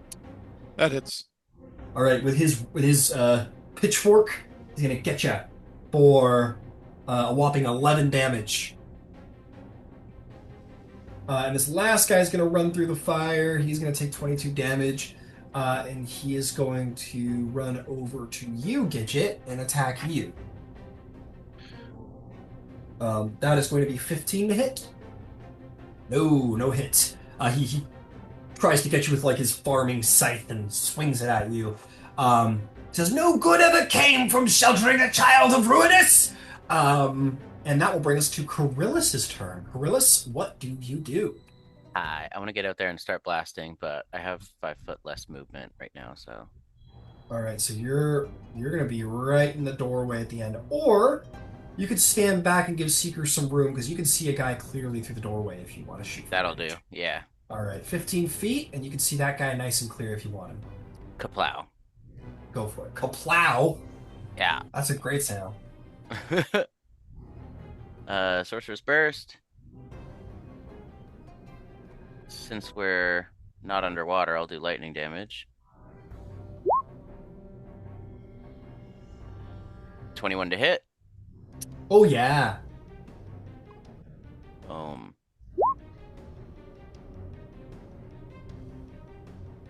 9 lightning damage. Actually, yes, 9 lightning damage. Okay. He takes the damage. He's bloodied for sure. Can I quicken another one and hit him again? Yeah, shit. Go for it. I do that. Okay. Bang.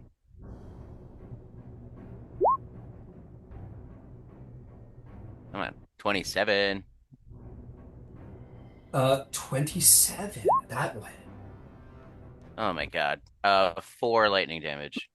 I had 2 1s, but I have lightning adept. All So right, my twos, 4. my ones are twos. It all matters, my friend. It all matters. All right, you. Yeah, he's getting shocked. Well done. Is there anything else? That's it. Okay. I'll just make sure Um, I'm out of the way for Buddy coming in. okay. That is going to then bring us to Seeker's turn. You are well out of the way of the door. There's no issue. Seeker, what do you do? Okay, okay, let me run out the door first. You run out. If you want to do a nice little, we'll call it 25 feet, you can get up to the first guy. I don't need to get right in his face. So it could Okay. be in like the doorway. This is important Sure. to me. I will Do you want to then. be a little to the side or something so you're not blocking No. Krillis? No? Okay. They're For probably going to be. now, for now, Okay. no. I will Okay. move. I will move later after our attack. Understood. Bonus action, giant stature to get big, Oh, shit. and I will What is use that? my first attack on the one in front of Prior. Punch him back through the wall. That's the idea. Yeah. Unfortunately, that's a 12. Not even 12, it's a 10. Oh, fucking 12 is shy. I'm sorry. All right, well, let's try again. Give it a shot. There we go, it's better. 23. Oh, yeah, you got him. So that's it. 8 force damage, and I push him back through the fire. Yeah, I guess he'll take more fire damage. That makes sense to me. I believe, right? Prior? I believe yes. I think it's like every time they enter it, Yeah. like when they enter it for the first time on that turn. So yeah, it's a new time entering the fire. Yeah, just fucking bust his head against the side of the fire. Okay, roll me some damage and see how he takes it. Where are you? Underrated spell. Entirely underrated. And he takes another 24 damage. Oh, you, Seeker, you fucking golf club this guy. And as he hits the fire, he explodes like a cartoon villain against the fire into it. He dies. He completely dies. Wonderful. I'll use the last like 5 feet of movement just to move forward. All right. And then I will action search. Okay. And I There's will, only these two guys left. yeah, To go. I will try and slap this guy into the fire. Okay. So let's Go for it. Yeah. Prior's clean 14. 14. That will hit. Roll damage. All right, cool. That's 13 force damage, and into the flames he goes. Into the flames he goes. Fire damage. 27 damage. Oh, he's a goner. He's a fucking goner, bud. And I'll use my final attack to, I guess I'll just smash him into the wall. Yeah, shit. 15. 15 will hit. Right, that's 11 force damage, and I push him into the wall. 11 force damage. He'll take an extra 5 points of bludgeoning damage from smashing the wall behind him. He goes, yes. Monsters, birth monsters! As he looks down at the father desperately to get rid of him with flaming red, hateful eyes. If there's nothing else for Seeker, That will be all. then Prior, it's time for your benediction, sir. Just the one guy left. One guy left. Which one? Yeah. Oh, he's standing right in front of you, that guy right here. that Got Seeker you. just bashed. He's injured, right? He's bloodied, yeah. Excellent. He's maybe 1 or 2 hits away. Toll the dead. Toll the dead, go for it. Just dice.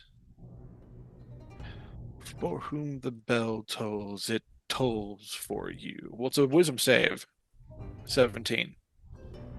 17. Let me roll it. That is a nominal failure. So 20. 20.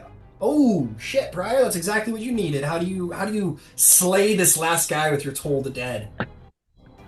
It's like a Taco Bell commercial. Just boom. Necrotic damage just necrotic damage just shrivels him away. Do you have like a verbal component you would say unto this sinner? No, exactly what I said before. For whom the bell tolls, it tolls Oh, for my you. apologies. Hell yeah! All right, it tolls for you, Kozwong, and then he falls to the ground, slain and defeated.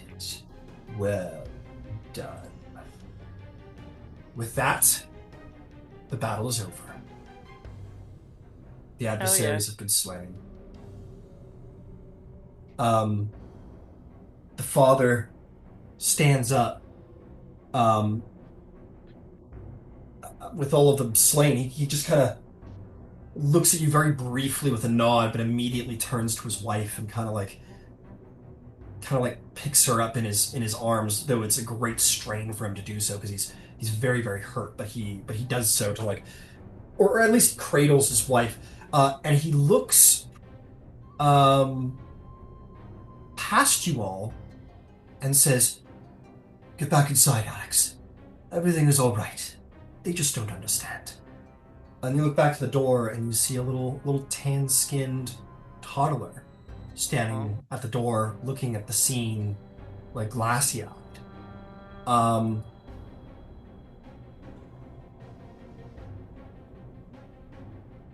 you hear all of you, or actually, as this happens, the vision fades. And you all find yourself back into the underwater grotto, along with the toys that you took, Seeker and Krillus. Hmm. You hear whispering into your minds, "What I understood from a young age is this. Because of me, they would always suffer." Now, I want everyone to take note. You have all gained... Friend. Sorry, a moment. A friend. Kinda. Um, let's see here. It's got a specific name.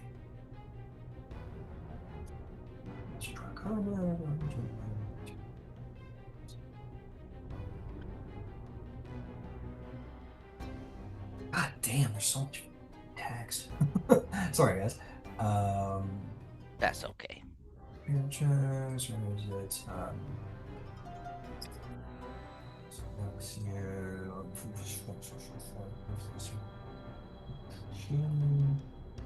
Uh,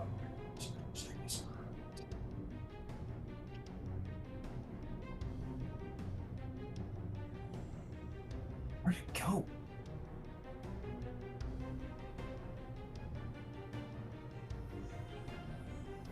Okay, here it is. Your party has gained 1 empathy point.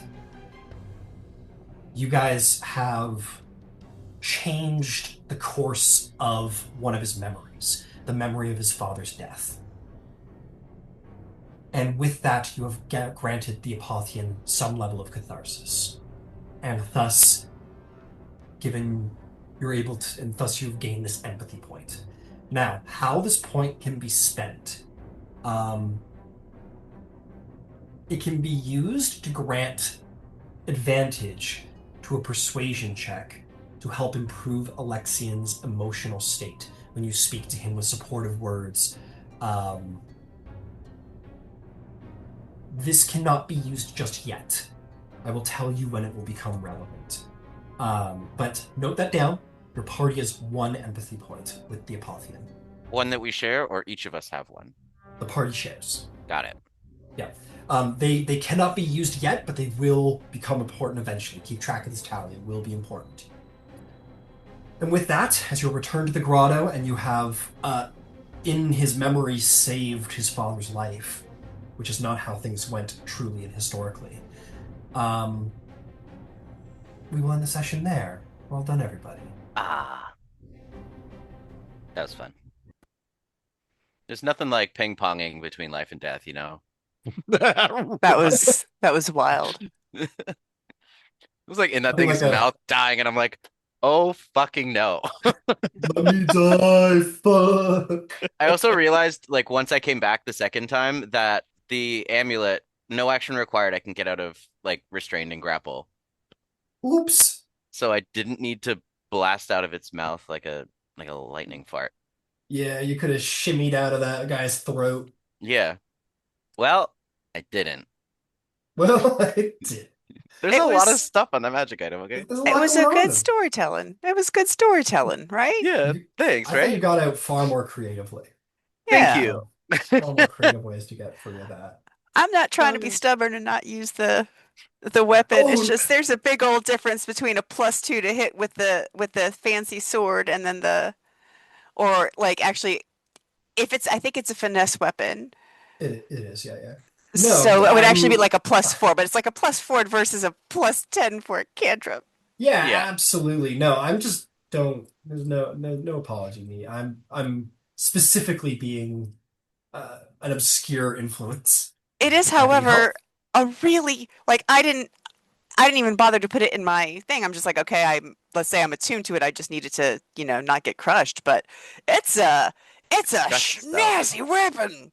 Yeah. It's pretty good. Well, as the DM, I'll only try and play on like the scene and what you see and whatever. I try and play on like the role play of emotions realistically, because like, you know, like when you're in Yeah. combat and you're doing a cantrip that's dealing like 4 damage a shot, like maybe Gidget's mind turns to the Yeah, ultra no, you're power, you're the souped up short sword. and had it gone on another round, she probably would have. Yeah, fair enough.